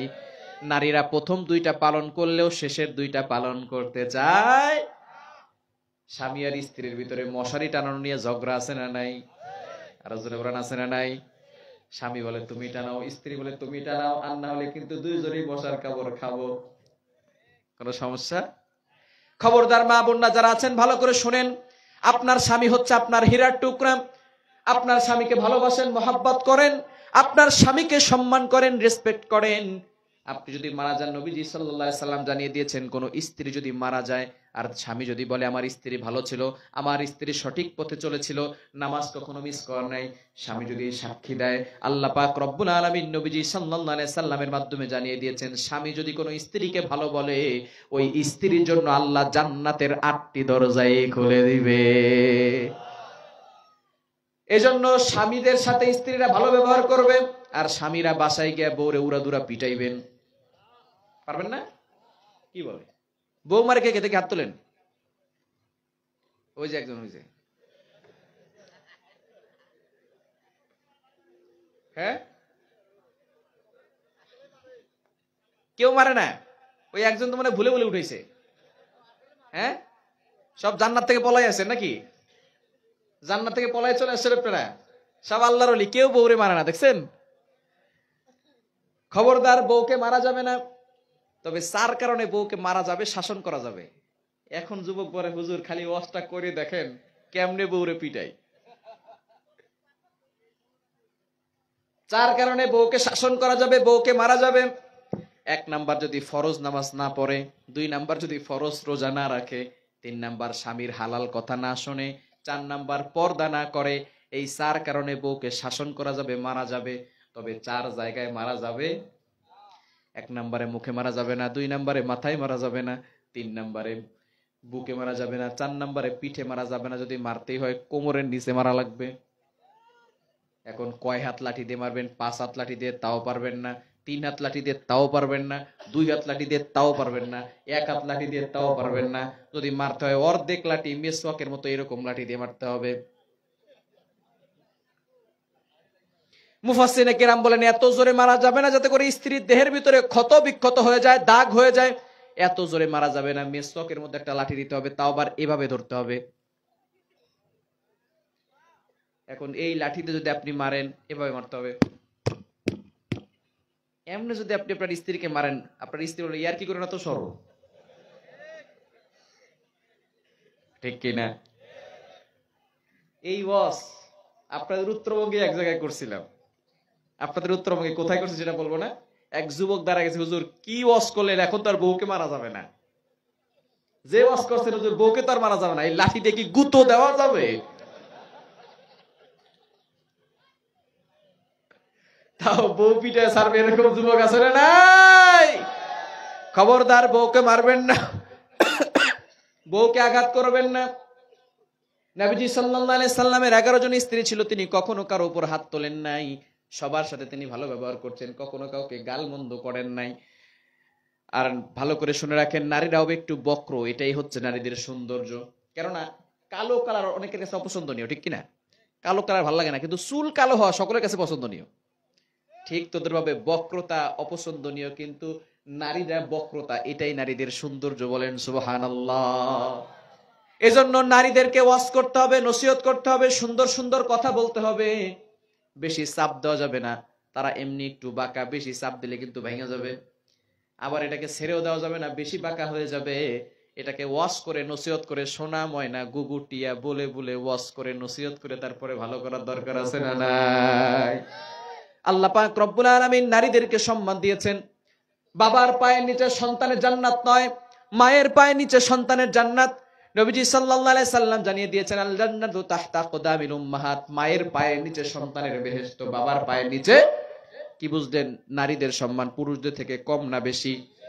কিন্তু বর্তমানে এই সমাজ জাহিলি যুগের সমাজকেও হার মানিয়েছে। সে যুগে খুন করা হতো, এ যুগে আরো জঘন্যভাবে খুন করা হয়। সে যুগে ধর্ষণ হতো, আড়ালে আবডালে ধর্ষণ হতো। এ যুগে মায়ের সামনে মেয়েকে পরাক্রমে ধর্ষণ করে হত্যা করা হয়, বাবার সামনে মেয়েকে পরাক্রমে ধর্ষণ করে হত্যা করা হয়, স্বামীর সামনে স্ত্রীকে পরাক্রমে ধর্ষণ করে হত্যা করা হয়। শুধু তাই নয়, 4টি সন্তানের জননী মাকে পর্যন্ত ধর্ষণের হাত থেকে মুক্তি দেওয়া হয় না। অতএব এই সমাজ জাহিলি যুগের সমাজকেও হার মানিয়েছে, ঠিক কিনা বলেন? যেই সমাজ 3 বছরের শিশু কন্যার ইজ্জতের নিরাপত্তা দিতে জানে না, যেই সমাজ 5 বছরের শিশু কন্যার ইজ্জতের নিরাপত্তা দিতে জানে না, যেই সমাজ আমার মায়ের ইজ্জতের নিরাপত্তা দিতে জানে না, যেই সমাজ আমার বোনের ইজ্জতের নিরাপত্তা দিতে জানে না, এমন সমাজ ভেঙ্গে চুরমার করতে হবে, ঠিক কিনা বলেন? এই সমাজকে পরিবর্তন করতে হবে। এই সমাজকে পরিবর্তন করতে হলে এই অসভ্যতার কবর রচনা করে আল্লাহর জমিনে আল্লাহর বিধান বাস্তবায়ন করার জন্য কারা কারা প্রস্তুত আছেন? দুহাত তুলে আল্লাহকে দেখান।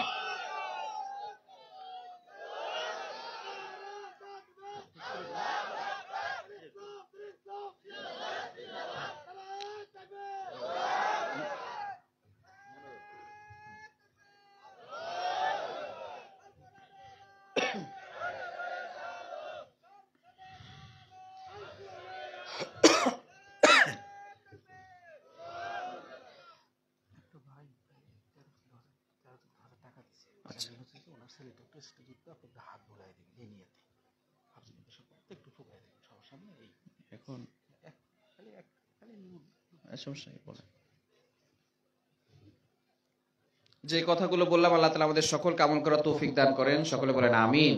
যে সমস্ত যুবক ভাইয়েরা অক্লান্ত পরিশ্রম করে আজকের এই চমৎকার আয়োজন করেছেন, আমরা সকলের জন্য দোয়া করব। আল্লাহ পাক রব্বুল আলামিন তাদের সকলকে তাদের নেক আশাগুলো পূরণ করার তৌফিক দান করেন, সকলে বলেন আমিন। ওয়ালাইকুম আসসালাম ওয়া রাহমাতুল্লাহ। ভালো আছেন? আলহামদুলিল্লাহ। মাদ্রাসায় পড়ে আমরা দোয়া করব আল্লাহ পাক রব্বুল আলামিন যেন ওই বাচ্চাটিকে হক্কানি আলিম হওয়ার তৌফিক দান করেন, সকলে বলেন আমিন। আপনারা আপনাদের সন্তানদেরকে সঠিক শিক্ষা দিতে রাজি আছেন তো ইনশাআল্লাহ? আচ্ছা, যাক, মাশাআল্লাহ, বস। হ্যাঁ, আচ্ছা, আমরা আমাদের সন্তানদেরকে সঠিক শিক্ষা দিব, পারবো না ইনশাআল্লাহ? আল্লাহ তাআলা আমাদের সকলকে কবুল করেন। বিশেষ করে যুবক ভাইরা যারা আছেন অক্লান্ত পরিশ্রম করেছেন, বিশেষ করে রুবেল সাহেব, এরপর আরো যারা আছেন অত্যন্ত পরিশ্রম করেছেন, আমরা সকলের জন্য দোয়া করবো আল্লাহ পাক রব্বুল আলামিন সকলকে যেন সুস্থতার সাথে নেখাত দান করেন, সকলে বলেন আমিন। আর যেহেতু আজকে লাইলাতুন নিসফে মিন শাবান, আমরা এখান থেকে যাওয়ার পরে যে মোনাজাত শেষ, আর কোনো নামাজ নাই, বিষয়টা এমন নয়। আপনি নফল নামাজ যত ইচ্ছা তত পড়তে পারেন, যেহেতু আজকে রাতে আল্লাহ তাআলা সাধারণ ক্ষমা করে দিবেন এবং শবে বরাত নিয়ে হুজুর আলোচনা করেছেন। আমি আর এই বিষয়ে যেতে চাচ্ছি না, যেহেতু আজকে রাতটা খুবই বরকতময় একটি রাত, মুক্তির রাত, আল্লাহ তাআলা অসংখ্য মানুষকে ক্ষমা করবেন। আমরা এখান থেকে যাওয়ার পরেও 2 রাকাত করে হলে যতটুকু পারি নামাজ পড়বো, নামাজ পড়ে আল্লাহর কাছে দোয়া করবো, পারবো না ইনশাআল্লাহ? দুরূদ শরীফ পড়ে আল্লাহুম্মা সাল্লি আলা মুহাম্মাদিন ওয়া আলা আলি মুহাম্মাদ।